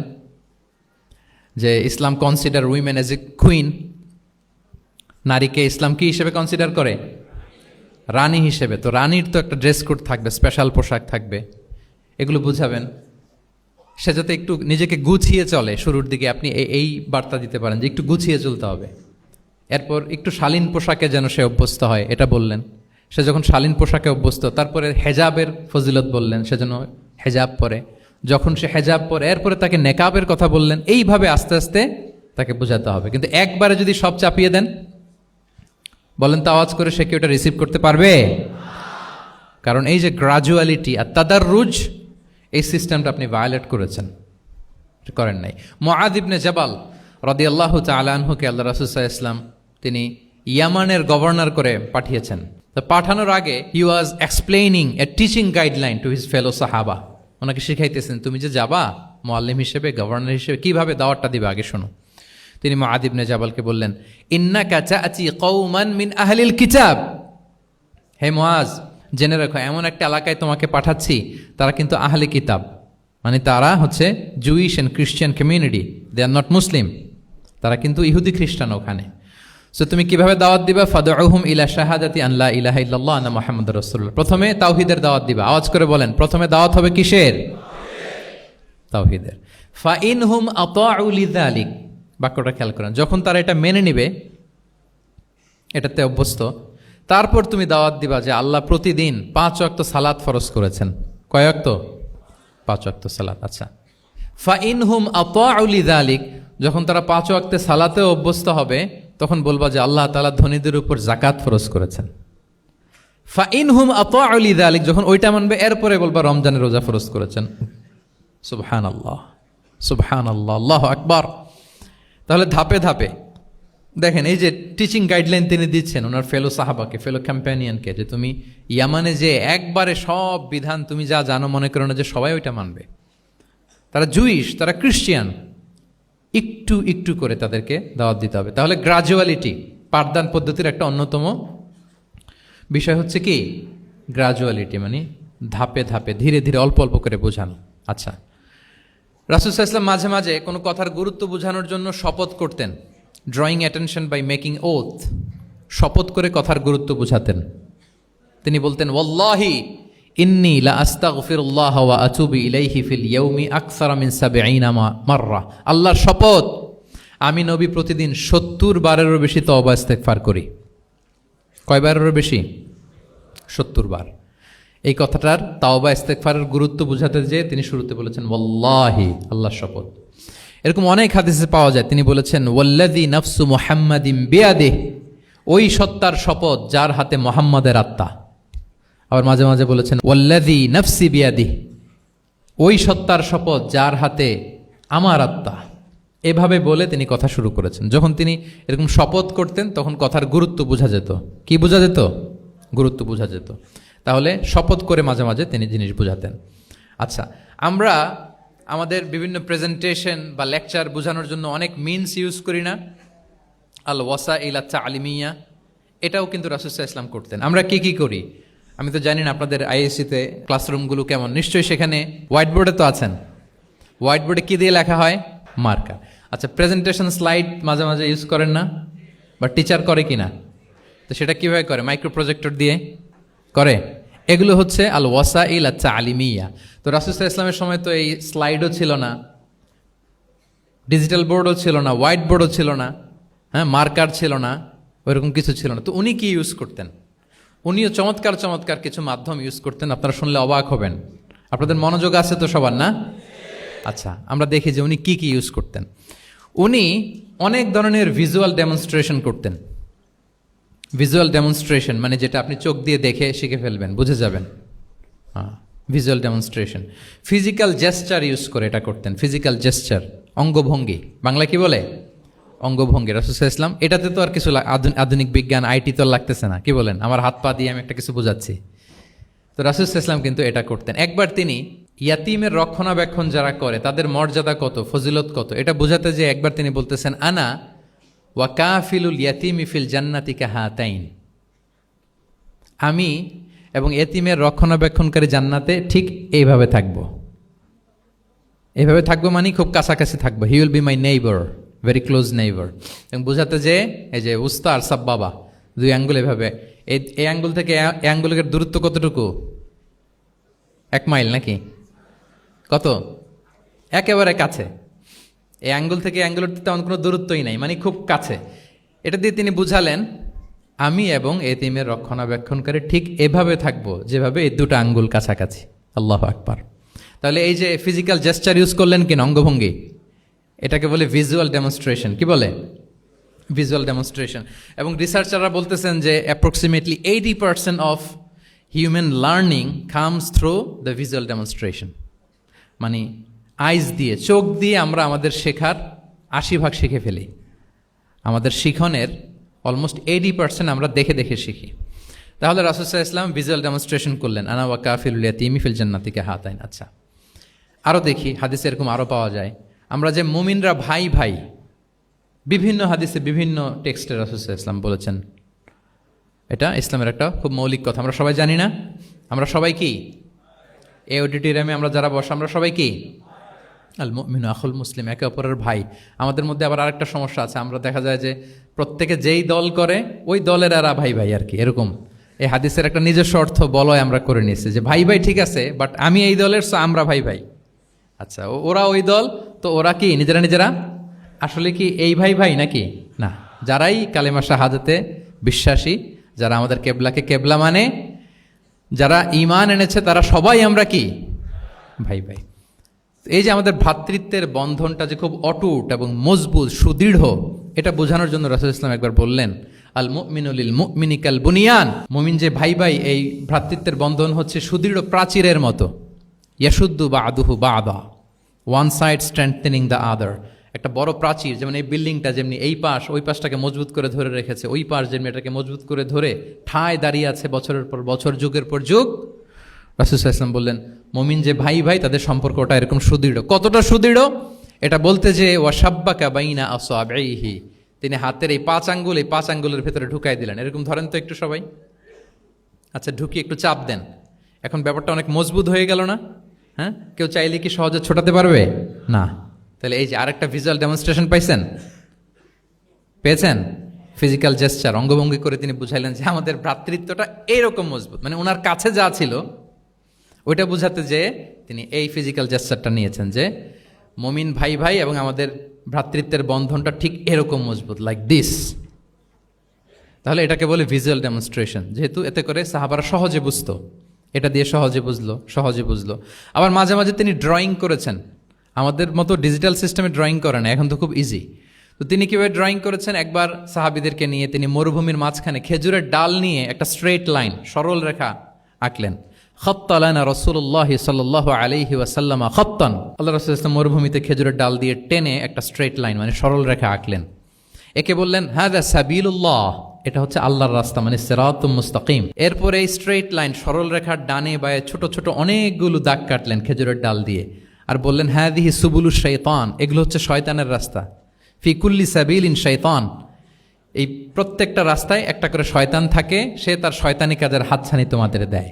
তাহলে খেজুরের ডাল দিয়ে একটা স্ট্রেট লাইন সরল রেখা করে বললেন এটা সিরাতুম মুস্তাকিম সাবিলুল্লাহ, আর ডানে বায়ে ছোট ছোট দাগ কেটে বললেন এগুলো হচ্ছে সাবিলুশ শয়তান, ওই পথে শয়তানের হাতছানি দেয়া পথে কবু যাওয়া যাবে, বরং সিরাতুল মুস্তাকিমে থাকা লাগবে। তাহলে এই যে ভিজুয়াল ডেমনস্ট্রেশন ব্যাপারটা ক্লিয়ার হয়েছে না? কাফিলুল ইয়াতীমি কাহাতাইন শাব্বাকা বাইনা আসাবিহি খাত্তা লানা রাসূল সাল্লাল্লাহু আলাইহি ওয়াসাল্লাম খাত্তা। তাহলে এভাবে ওনার সাধ্যের নাগালে যা যা ছিল সাহাবাদেরকে আরো বুঝাতে, ভালো করে to clarify the issue, to visualise the matter, রাসূল সাল্লাল্লাহু আলাইহি ওয়াসাল্লাম এগুলোর ব্যবহার করেছেন। এরপর মাঝে মাঝে সাহাবীদের মস্তিষ্কের যাতে ব্যায়াম হয়, শিক্ষার্থীর কল্পনার জগতে কোনো কিছু চিত্রায়িত করা, এতে করে মস্তিষ্কের ব্যায়াম হয় আর কি, to enhance the power of imagination, আপনার ইমাজিনারি পাওয়ারকে ডেভেলপ করবার জন্য। রাসূল সাল্লাল্লাহু আলাইহি ওয়াসাল্লাম হাদিসে এরকম অনেক কথা বলেছেন যে তোমরা একটু ভাবো তো, এরকম হইলে কেমন হয়, এমন হইলে কেমন হয়, তেমন হইলে কেমন হবে। এই কথাগুলো যখন বলতেন সাহাবারা ভাবনার জগতে হারিয়ে যেত, ভাবতেন, কল্পনার রাজ্যে হারিয়ে যেতেন, ওনাদের মস্তিষ্কের ব্যায়াম হতো, ইমাজিনেশনের যে পাওয়ার এটা ডেভেলপ করতো, এমনটা পাওয়া যায়। রাসূল সাল্লাল্লাহু আলাইহি ওয়াসাল্লাম একবার বললেন আরাআইতুম লাউ আন্না নাহরান বিবাবি আহাদিকুম ইয়াগতাসিলু মিনহু কুল্লা ইয়াউমিন 5 মাররাতিন হাল ইয়াবকা মিন দারানিহি শাই।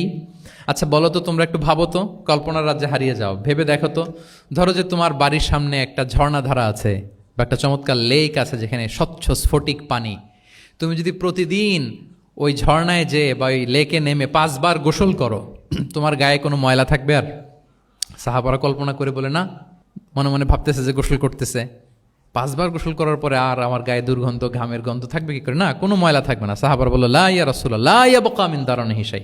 রাসূল ইসলাম তখন বলেন ফাকাযালিকা মাসালুস সালাওয়াতিল খামস, এটা হচ্ছে 5 ওয়াক্ত সালাতের দৃষ্টান্তের মতো, ইয়ামহুল্লাহু বিহিন্নাল খাতায়া।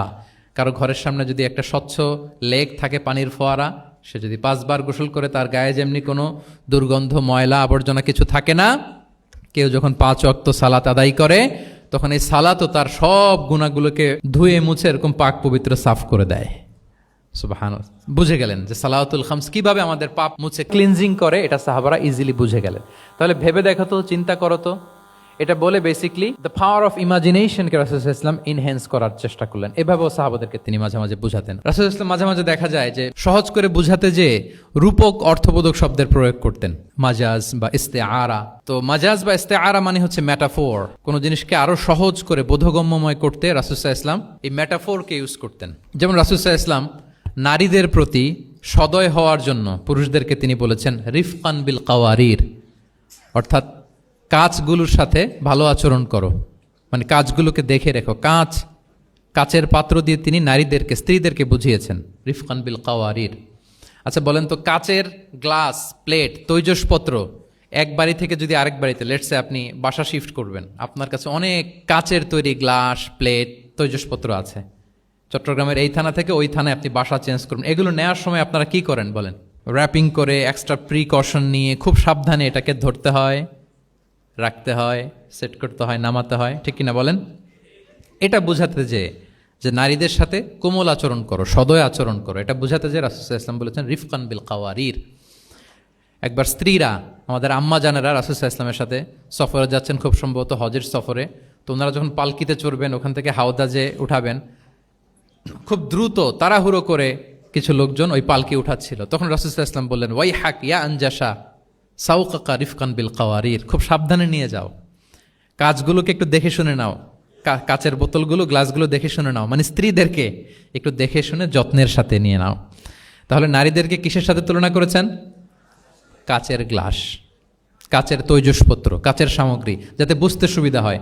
কাচের গ্লাস তোমরা যেমনি ধরো, রাখো, ডিল করো, নারীদের সাথেও এভাবে কি কোমল আচরণ করতে হবে।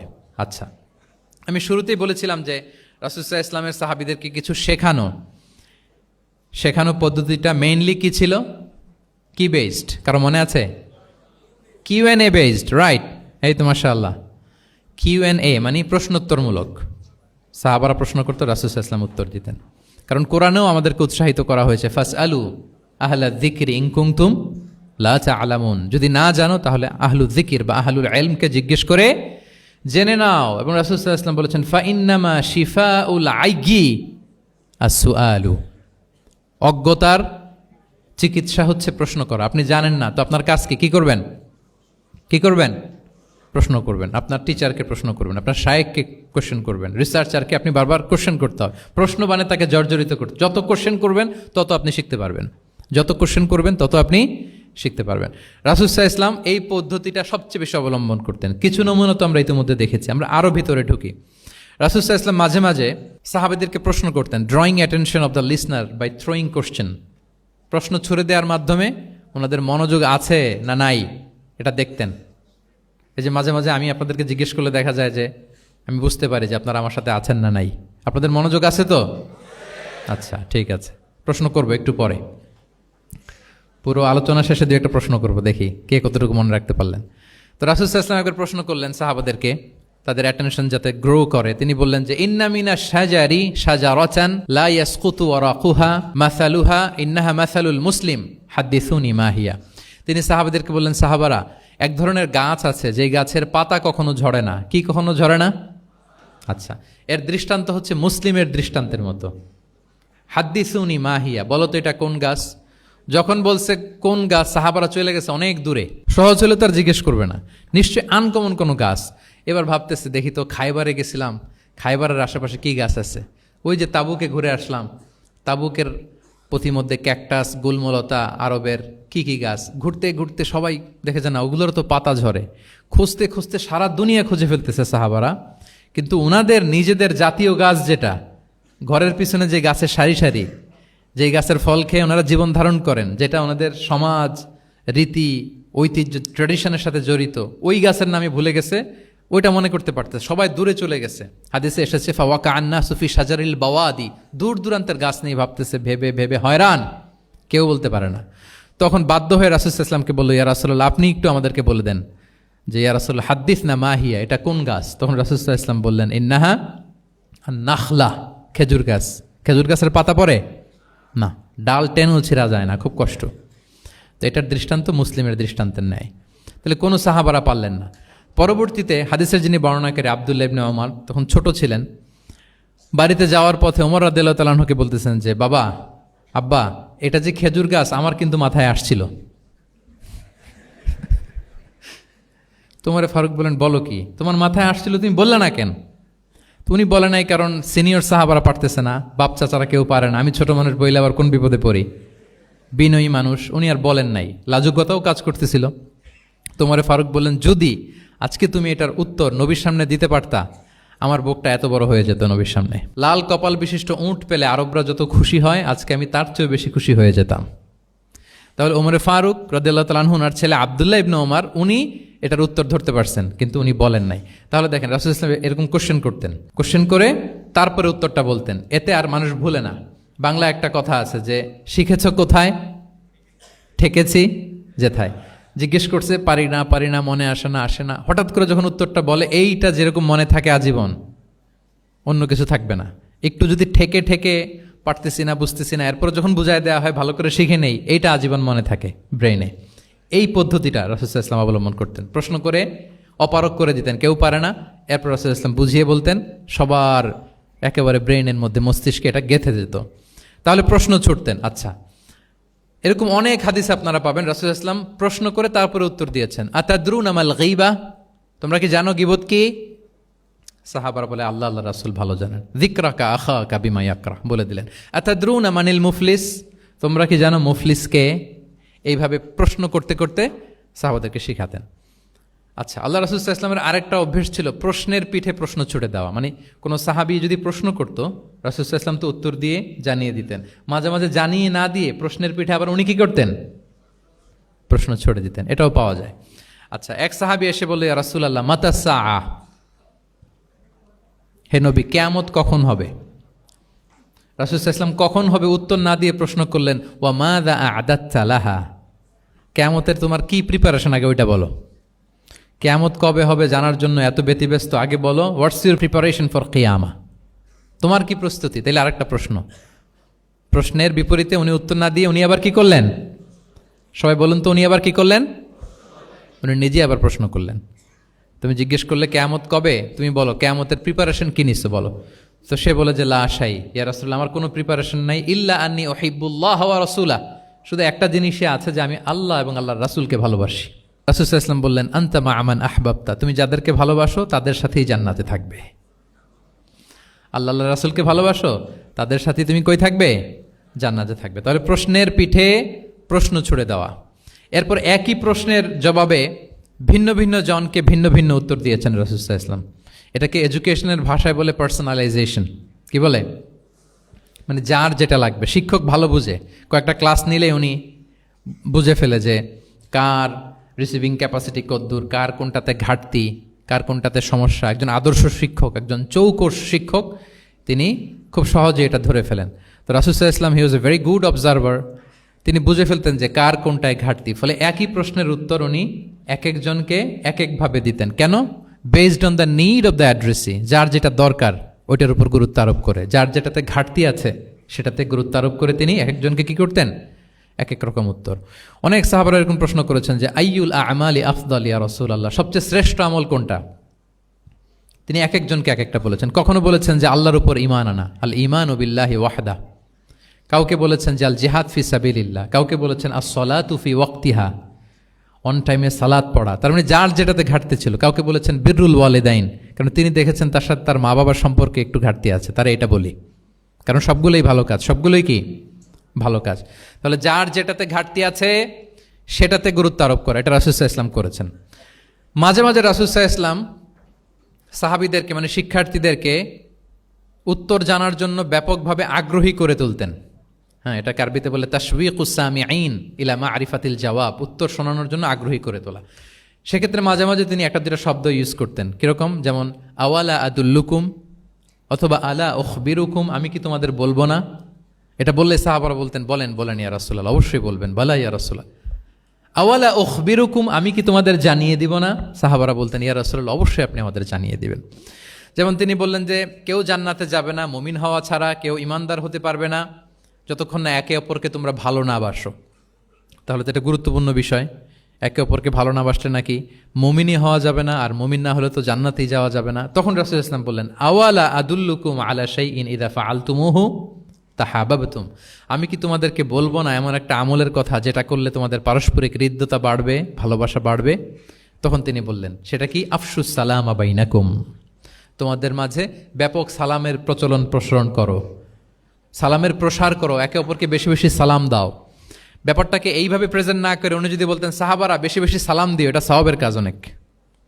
এটা হচ্ছে একটা প্রেজেন্টেশন। আর একটা হচ্ছে এমনভাবে এটাকে উপস্থাপন করা যে মুমিন না হলে জান্নাতে যাবা না, আর একে অপরকে ভালো না বাসলে মুমিন হতে পারবে না। তোমরা কি জানো কি করলে একে অপরের মধ্যে ভালোবাসা বাড়ে?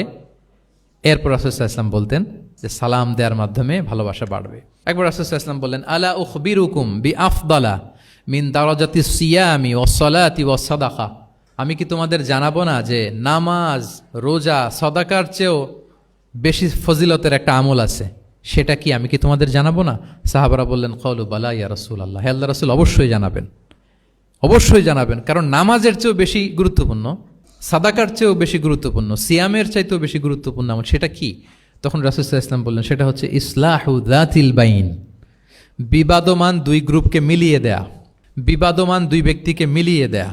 এটা নফল নামাজ, নফল সাদাকা, নফল রোজার চেয়েও বেশি কি ফজিলতপূর্ণ, বেশি গুরুত্বপূর্ণ। আমরা তো মনে করি শুধু নামাজ পড়লেই বোধহয় আমি অনেক সওয়াব পেলাম, রোজা রাখলেই সওয়াব পেলাম, শুধু জিকির করলে, সাদাকা করলেই সওয়াব পেলাম। কিন্তু রাসূল সাল্লাল্লাহু আলাইহি ওয়াসাল্লাম বলেন যে দুইজনের মধ্যে একটু মনোমালিন্য তুমি মিলিয়ে দাও, এটা এর চেয়েও বেশি সওয়াবের। আল্লাহু আকবার। দুই গোষ্ঠীর মধ্যে দীর্ঘদিনের ঝগড়া মিলিয়ে দাও, এটা এর চেয়েও বেশি সওয়াবপূর্ণ। রাসূল সাল্লাল্লাহু আলাইহি ওয়াসাল্লাম মক্কা থেকে মদিনায় যেয়ে কি করেছেন? আউস এবং খাজরাজের দীর্ঘদিনের যুদ্ধ 1 ঘন্টার মধ্যে কি settle down. He was a very good mediator and arbitrator, চমৎকার মধ্যস্থতা করতে জানতেন তিনি। তাহলে এইভাবে উত্তর জানার জন্য শিক্ষার্থীদেরকে আগ্রহী করে তুলতেন। আচ্ছা, আরেকটা পদ্ধতি ছিল অবজারভেশন অ্যান্ড কারেকশন। রাসূল সাল্লাল্লাহু আলাইহি ওয়াসাল্লাম, আমি আলোচনার শুরুতেই বলেছি, হি was a very good observer, চমৎকার পর্যবেক্ষণ করতেন এবং সংশোধন দিতেন। কে কি করছেন এটা খেয়াল রাখতেন, মানে চোখ কান খোলা রাখতেন। বাংলা আমরা কি বলি? চোখ কান খোলা রাখা। মসজিদে নববীতে এরকম ভুরি ভুরি পাবেন যে রাসূল সাল্লাল্লাহু আলাইহি ওয়াসাল্লাম কে কি করতেছে অবজার্ভ করতেছে, ওইটার উপর বেস করে তাকে নাসিহা করতেছে। একটা বিখ্যাত হাদিস তো আপনারা জানেন, রাসূল সাল্লাল্লাহু আলাইহি ওয়াসাল্লাম বসা, এক বেদুইন আসলো, এসে তার উটটা মসজিদে নববীতে বাঁধলো, বেদে 2 রাকাত নামাজ পড়লো, নামাজ পড়ে হাত তুলে আল্লাহর কাছে দোয়া করে, ইয়া আল্লাহ আল্লাহুম্মা আরহামনি ওয়া মুহাম্মাদা ওয়ালা তারহাম মা'ানা আহাদা, মানে ও আল্লাহ তুমি শুধু আমারে রহম করো আর মুহাম্মদ সাল্লাল্লাহু আলাইহি ওয়াসাল্লামের রহম করো, আমাদের দুইজনের সাথে আর কাউরে রহম করো না তুমি। বেদুইন তো কি, বেদুইন, মরুপল্লীতে বসবাস। আদাবুদ দোয়া, দ্য এটিকেটস অফ দোয়া, দোয়ার যে একটা আদব আছে, অন্যের জন্য দোয়া করলে যেটা নিজের লাভ, এগুলো তো জানে না। আল্লাহ তুমি আমারে মাফ করো, মুহাম্মদ সাল্লাল্লাহু আলাইহি ওয়াসাল্লামের মাফ করো, আমাদের ছাড়া আর কাউরে মাফ করো না, কাউরে রহম করো না। এটা রাসূল সাল্লাল্লাহু আলাইহি ওয়াসাল্লাম দূর থেকে বসে বসে অবজার্ভ করছেন আর বললেন, হায় রে, লোকটা একটা প্রশস্ত জিনিসকে সংকীর্ণ বানায় ফেললো। গোটা বিশ্বের সবাইকে যদি আল্লাহ ক্ষমা করে, রহম করে, আল্লাহর রহমের দরিয়ায় কোনো ঘাটতি হবে বলেন তো? হবে? একটা প্রশস্ত বিষয়কে সে সংকীর্ণ করে ফেললো। এরপর কতটা সে বেদুইন, কি প্রকৃতির ছিল দেখেন। দোয়া টোয়া শেষে মসজিদে নববীর মাঝখানে বসে পেশাব করা আরম্ভ করছে। বিখ্যাত হাদিস জানেন, সবাই মারতে গেল, রাসূল ইসলাম থামালেন, বললেন পানি ঢেলে দাও, আর তাকে ডেকে বললেন, দেখো তুমি যে এখানে এই কাজটা করলা, প্রস্রাব করলা, এটা আমাদের এই মদিনার কমিউনিটির এবাদতগাহ। এখানে এই কমিউনিটির লোকেরা নামাজ পড়ে, আল্লাহর জিকির করে, আল্লাহর কিতাব তেলাওয়াত করে, এটা কি ঠিক হলো তোমার? সে তো লজ্জায় অনুতপ্ত হয়ে কাচুমাচু। তাহলে এই যে অবজারভেশন করতেন এবং কারেকশন করতেন। আবার একদিন মসজিদে নববীতে বসা এক সাহাবী এসে নামাজ পড়লেন। নামাজ রাসূল ইসলাম দূর থেকে দেখতেছেন লোকটা কি করে। নামাজ পড়লো 2 রাকাত, পরে এসে নবীকে সালাম দিল। রাসূল ইসলাম সালামের উত্তর দিয়ে বললেন, ইরজি' ফাসাল্লি ফাইন্নাকা লাম তুসাল্লি, যাও আবার পড়ো, কারণ তুমি নামাজ পড়ো নাই, মানে নামাজটা ঠিক মতো হয় নাই। ইউ ডিডন্ট অফার ইউর সালাহ in a correct way, proper manner. ওই সাহাবী যে আবার 2 রাকাত পরে আসলেন, রাসূল ইসলাম একই কথা বললেন, ইরজি' সল্লি ফাইন্নাকা লাম তুসাল্লি, হয়নি নামাজ, আবার পড়ো। আবার পরে আসলেন, আবারও একই কথা।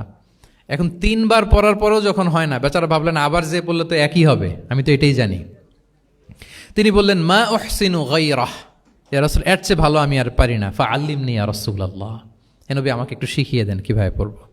রাসূল সাল্লাল্লাহু আলাইহি ওয়াসাল্লাম বললেন, যখন নামাজে দাঁড়াবে আল্লাহু আকবার বলে দাঁড়াবে, এরপর কোরআন থেকে যা সহজ লাগে পড়বে, তাড়াহুড়ো করবে না। কি করবে না? সবাই বলেন, কি করবে না? নামাজে কোনো তাড়াহুড়ো নাই, নো রাশিং ইন সালাহ, নো হ্যাস্টিনেস ইন সালাহ। নামাজে আমরা খুব তাড়াহুড়ো করি, এটা নামাজের যে প্রাণ, সালাতের প্রাণকে, রুহকে নষ্ট করে দেয়। যখন রুকুতে যাবে স্ট্রেইট ফরওয়ার্ড রুকু করবে, হাত্তা তাতমা ইন্না রাকিআন। রাসূল সাল্লাল্লাহু আলাইহি ওয়াসাল্লামের রুকুর পিঠটা ছিল একেবারে স্ট্রেইট, এই টেবিলটা যেরকম স্ট্রেইট এরকম স্ট্রেইট। লাউ সাব্বা আলাইহিল মা লাস্তাকার, পানি ভর্তি একটা বোতল যদি রাসূল সাল্লাল্লাহু আলাইহি ওয়াসাল্লামের রুকু দেয়া পিঠের উপর রাখতো, পানিটাও পড়তো না, বোতলটাও পড়তো না, স্ট্রেইট। এরকম উদাহরণ দিয়ে সাহাবারা বলতেন যে এত স্ট্রেইট রুকুর পিঠ যে পানি ভর্তি গ্লাস রাখলে পানিটাও কাঁপবে না, বোতলটাও পড়বে না।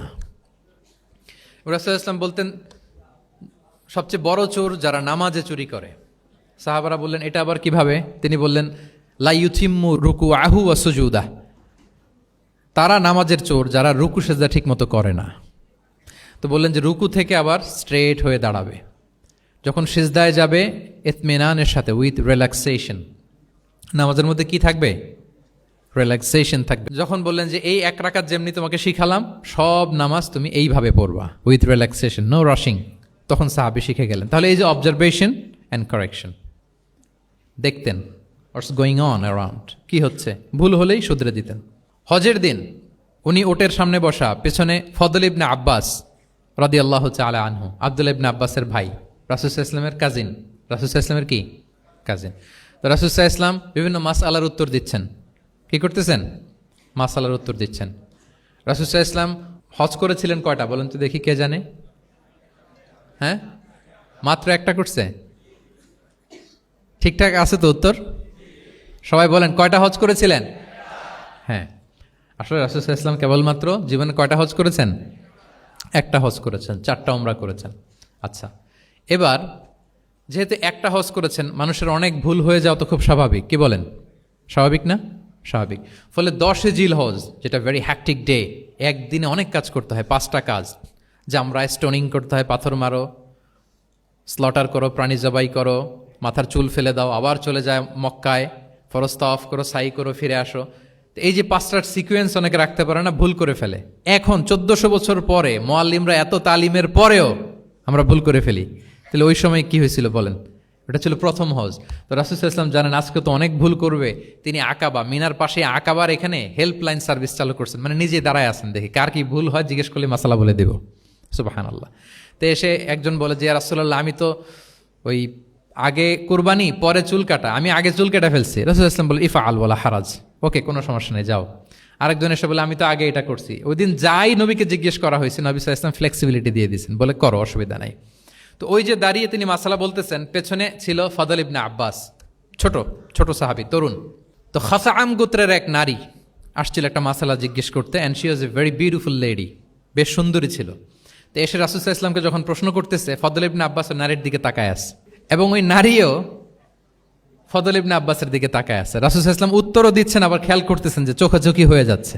যখনই তিনি অবজার্ভ করলেন যে ফদল ইজ ক্রসিং দ্য লিমিট, একবার চোখ পড়তে পারে তারপর তো নামিয়ে ফেলতে হবে, সে যখন তাকিয়ে আছে, নারীও তাকিয়ে আছে, তখন রাসূল সাল্লাল্লাহু আলাইহি ওয়াসাল্লাম কি করলেন? ওয়াজআলান নবী সাল্লাল্লাহু আলাইহি ওয়াসাল্লাম ইয়াসরিফু ওয়াজহাল ফদলি ইলা শিক্কিল আখার, সাথে সাথে ফদলকে বললেন, ফদল ওইদিকে না, এইদিকে তাকাও।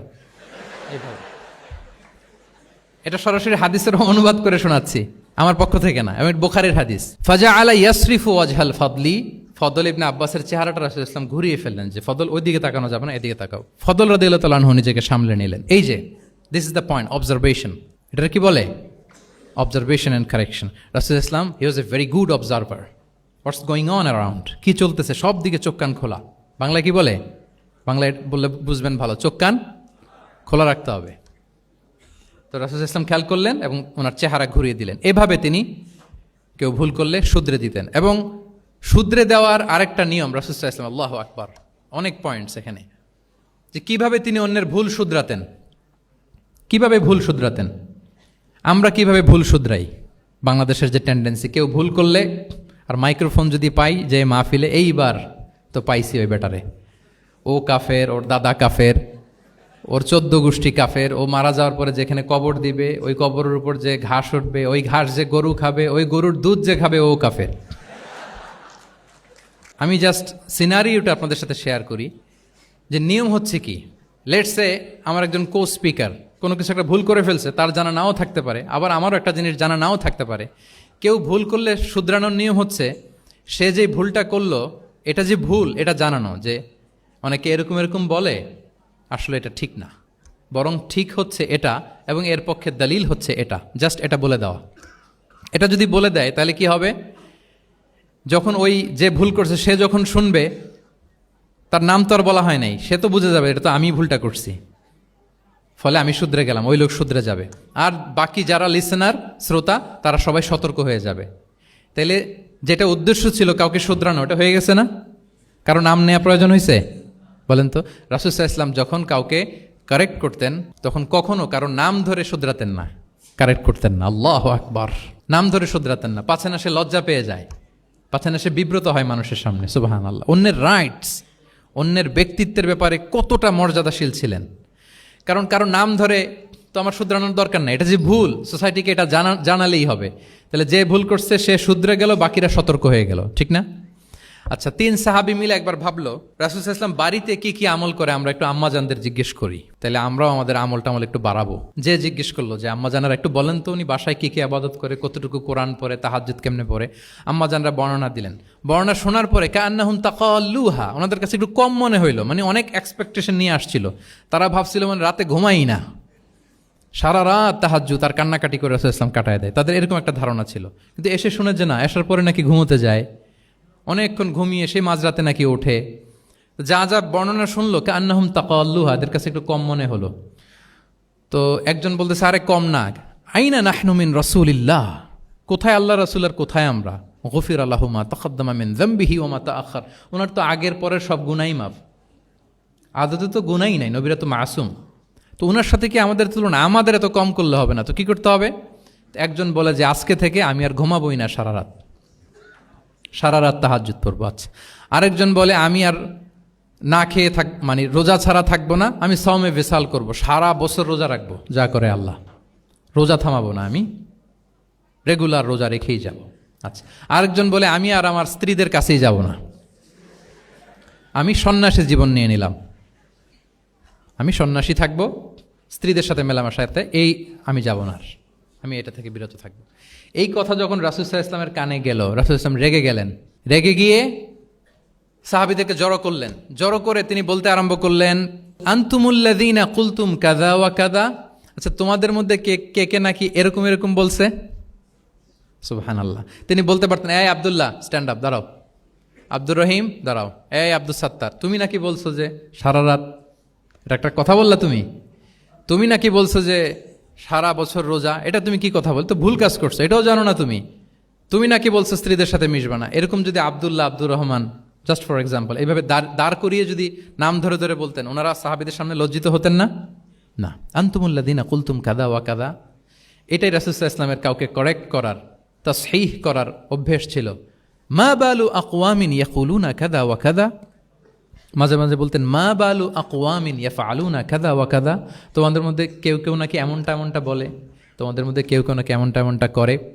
কই আমি তো রাতে ঘুমাই আবার সালাত পড়ি, কই আমি তো রোজা রাখি সোম বৃহস্পতি, বাকি দিনগুলোতে খাই, কই আমি তো আমার স্ত্রীদের সাথে মেলামেশা করি, এই সব কিছুকে ব্যালেন্স করেও তো আমার নবুয়তির তো আমার কোনো সমস্যা হয় নাই, আল্লাহ ভীরু হতে তো সমস্যা হয় নাই। ওয়াল্লাহি ইন্নী লা আখশাকুম লিল্লাহি ওয়া আতকাকুম লাহ, আল্লাহর শপথ আমি তোমাদের চাইতে আল্লাহকে বেশি ভয় করি, আমি তোমাদের চাইতে বেশি মুত্তাকি।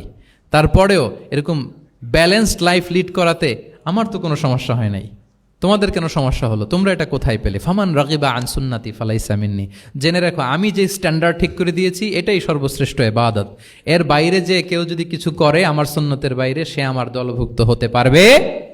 সুবহান। এরকম যখন ধমক দিয়ে শাসিয়ে দিলেন, যেই 3 জন সাহাবী এই কথা বলছিল ওনারা তো শুধরে গেলেন, ওনারা তো টের পাচ্ছেন যে এগুলো আমাদের কি বলতেছে, ওনারা টের পাচ্ছেন না, শুধরে গেলেন, আর বাকিরা সতর্ক হয়ে গেলেন। আল্লাহু আকবার। সো এটা হচ্ছে কারেক্ট করার নিয়ম। এখন আমরা কি করি, কেউ একটা ভুল করলে তখন তাকে ধরি, তার 14 পুরুষ নিয়ে কথা বলি, তার ব্যাপারে যদি আমার কোনো তিক্ত অভিজ্ঞতা থাকে, ঝাল মেটানোর একটা সুযোগ পেলাম, আমি ঝাল মেটাই, তাকে ছোট করি, হেয় করি, হেন কোনো কথা নাই যে আমি বলি না। একটাও কি রাসূল সাল্লাল্লাহু আলাইহি ওয়াসাল্লামের সুন্নাহর মধ্যে পড়ে বলেন তো? না। তাহলে মন গড়া পদ্ধতিতে আমরা কাউকে সংশোধন করতে চাচ্ছি না, আর এইভাবে করলে সংশোধন হবেও না, সে মানবিক কারণেই তার ইগোইস্টিক প্রবলেম চলে আসবে যে সে আমাকে ছোট করলো, আমার নাম ধরে সে এত মানুষের সামনে অপমান করলো, সে হয়তো শুধরানোর যে রাস্তাটা ছিল ওইটাও বন্ধ হয়ে গেল। ঠিক কিনা বলেন? তাহলে রাসূল সাল্লাল্লাহু আলাইহি ওয়াসাল্লাম এইভাবে শুধরাতেন। আর তামিম ফি তাসওয়িবিল আখতা, কারো ভুল শুধরাতে গেলে ইন জেনারেলি শুধরাতেন, যাদের শুধরানোর তারা শুধরে যেত, বাকিরা সতর্ক হয়ে যেত। আচ্ছা, আরেকটা পদ্ধতি ছিল ক্লিয়ার মিসকনসেপশন। কারো মিসকনসেপশন থাকলে রাসূল সাল্লাল্লাহু আলাইহি ওয়াসাল্লাম এটা ক্লিয়ার করে দিতেন। এক সাহাবী মনে করতেন ভালো জামা পরলে বুঝি অহংকার হয়। তিনি খুব সুন্দর ছিলেন দেখতে, খুব ভালো পোশাক পরিচ্ছদ পরতে পছন্দ করতেন। তিনি একবার বললেন, ইয়া রাসূলুল্লাহ, ভালো পোশাক পরলে কি অহংকার হয়? রাসূল সাল্লাল্লাহু আলাইহি ওয়াসাল্লাম বললেন, না। ইয়া রাসূলুল্লাহ, আমি ভালো জুতা পরতে পছন্দ করি, এটা কি অহংকার হয়? না, এটা অহংকার হয় না। আমি মানুষকে খুব খাওয়াতে পছন্দ করি এবং আমি চাই আমার চেয়ে যেন কেউ এটা এই কাজে আগাতে না পারে, আমিই খাওয়াবো, এটা কি অহংকার? রাসূল ইসলাম বললেন, না, এটা অহংকার না। অহংকার হচ্ছে আল কিবরু বাতারুল হাক্কি ওয়া গামতুন নাস। অহংকার হচ্ছে সত্যকে প্রত্যাখ্যান করা আর মানুষকে তুচ্ছ-তাচ্ছিল্য করা। সুবহানাল্লাহ। তাহলে এই যে মিসকনসেপশন, সে ভাবছে ভালো পোশাক পরলে এটা অহংকার হয়ে যায়, ভালো জামা পরলে অহংকার হয়ে যায়, এগুলো তো অহংকার হয় না, বরং অহংকার হয় সত্যকে প্রত্যাখ্যান করলে আর মানুষকে তুচ্ছ-তাচ্ছিল্য করলে। তাহলে এই জাতীয় মিসকনসেপশন ইন দ্য সোসাইটি, এটাকে তিনি ক্লিয়ার করে দিতেন। আচ্ছা, রাসূল সাল্লাল্লাহু আলাইহি ওয়াসাল্লাম প্র্যাকটিক্যালি শেখানোর চেষ্টা করতেন। কি করতেন? প্র্যাকটিক্যালি, যেটাকে প্রায়োগিক শিক্ষা, ব্যবহারিক শিক্ষা। অজু করে দেখাতেন, এইভাবে অজু করতে হয়।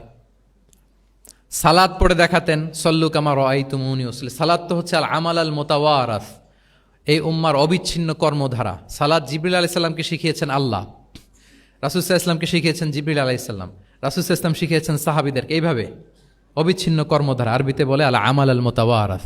এবং রাসূল সাল্লাল্লাহু আলাইহি ওয়াসাল্লাম বলতেন, সল্লু কামা রাআইতুমুনি উসাল্লি, আমাকে যেমনি সালাত পড়তে দেখো এইভাবে পড়ো। হজের ক্ষেত্রেও বলেছেন, খুদু আন্নি মানাসিকাকুম, হজের বিধানকে দেখে নাও। একবারই তো হজ করেছেন, হাতে কলমে প্র্যাকটিক্যাল গাইডলাইন দিয়ে শিখিয়েছেন। এবং সাহাবারা ভুল করে কিনা মাঝে মাঝে শুনতেন, যেটাকে আরবিতে বলে কেরাতু তিলমিদা আলা শেখ। আব্দুল্লাহ ইবনে মাসউদ রাদিয়াল্লাহু তাআলা আনহুকে রাসূল সাল্লাল্লাহু আলাইহি ওয়াসাল্লাম একবার বললেন, আব্দুল্লাহ একটু তেলাওয়াত করো তো। তিনি বললেন, আকরাউ আলাইকা ওয়া আলাইকা উনজিল, হে নবী, আমি আপনার সামনে দাঁড়ায় তেলাওয়াত করব, আপনার উপর কোরআন নাজিল হয়। রাসূল সাল্লাল্লাহু আলাইহি ওয়াসাল্লাম বললেন যে, ইন্নী উহিব্বু আন আসমাআহু মিন গায়রি, হে আব্দুল্লাহ ইবনে মাসউদ, আমি কোরআন তেলাওয়াত তোমাদেরকে শোনাতে যেমনি পছন্দ করি, তোমরা কেউ পড়বা আর আমি শুনবো, এটাও খুব পছন্দ করি। কারণ উনি প্ল্যান করে রাখছেন আব্দুল্লাহ ইবনে মাসউদ কি হবেন, তিনি কিছুদিন পরে উম্মার শিক্ষক হবেন। ওইখানে আবার ভুলটুল করে ফেলেন কিনা উনি জাজ করতেছেন। তখন আব্দুল্লাহ ইবনে মাসউদ রাদিয়াল্লাহু তাআলা আনহু সূরা নিসা তেলাওয়াত করে শোনালেন। তাহলে রাসূল ইসলামের একটা পন্থা ছিল, তিনি শুনতেন আবার শোনাতেন। কি করতেন? শুনতেন। প্রতি রমাদানে যতটুকু কোরআন নাজিল হয়েছে তিনি জিবরিল আলাইহিস সালামকে শোনাতেন, আবার জিবরিল আলাইহিস সালাম পুরো কোরআন রাসূল সাল্লাল্লাহু আলাইহি ওয়াসাল্লামকে শোনাতেন। এটা ছিল একটা টেকনিক। আচ্ছা, রাইটিং মেথড, আমরা যেমনি লেখি, অ্যাসাইনমেন্ট, প্রেজেন্টেশন, লেখার মাধ্যমে জ্ঞান বিতরণ, জ্ঞান অর্জন, এটা কম ছিল। আমি আগেই বলেছি, মেইনলি ছিল oral based and QnA based, কিন্তু লেখাজোখা যে ছিলই না তা না, লেখা জানতো। হাতে গোনা অল্প কিছু সাহাবী মক্কায় লিখতে জানতেন, পড়তে জানতেন। মদিনাতেও ইহুদিরা জানতো, কিন্তু অন্যান্যরা, আরবরা, তাদের মধ্যে লেখার যে কালচার, এটা ওইভাবে গড়ে ওঠেনি। জানতেন অল্প সংখ্যক লোক। যেমন ওহী লেখক সাহাবী ছিলেন ইবনে কাসিরের বর্ণনা মতে 23 জন। কয়জন? ওনারা খেজুর গাছের ছালে, পাথরে, চামড়ায়, প্রাণীর চ্যাপ্টা হাড়ের মধ্যে কোরআন লিখে রাখতেন।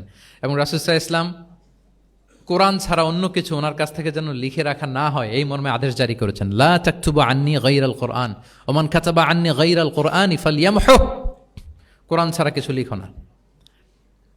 তাহলে কোনটা আমার কথা আর কোনটা আল্লাহর কথা মিক্স আপ হয়ে যাবে। কিন্তু কোরআন যখন অধিকাংশ রেকর্ডেড হয়ে গেল, তখন তিনি হাদিস সংরক্ষণের জন্য, লেখার জন্য পারমিশন দিয়ে দিলেন।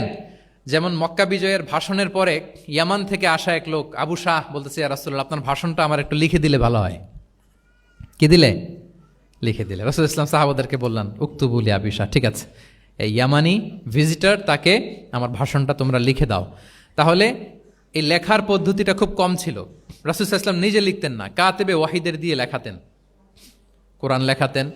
সপ্তম হিজরিতে যখন সুপার পাওয়ারদেরকে চিঠি লিখিয়েছিলেন, কাতেবে ওয়াহিদদেরকে দিয়ে চিঠি লিখিয়েছেন, এটা রাসূল ইসলাম করতেন। আচ্ছা, সফট স্কিল ডেভেলপমেন্টের ব্যাপারে রাসূল ইসলাম উদ্বুদ্ধ করেছেন। লার্নিং ফরেন ল্যাঙ্গুয়েজ, যেটা কমিউনিকেশন স্কিল, ভাষা জানা, এটা খুব জরুরি। আরবি, ইংরেজি, বাংলা, 3টা ভাষা জানেন কে কে? দেখি ছাত্রদের মধ্যে। প্যারালাল, লাইক নেটিভ আর নেয়ার নেটিভ।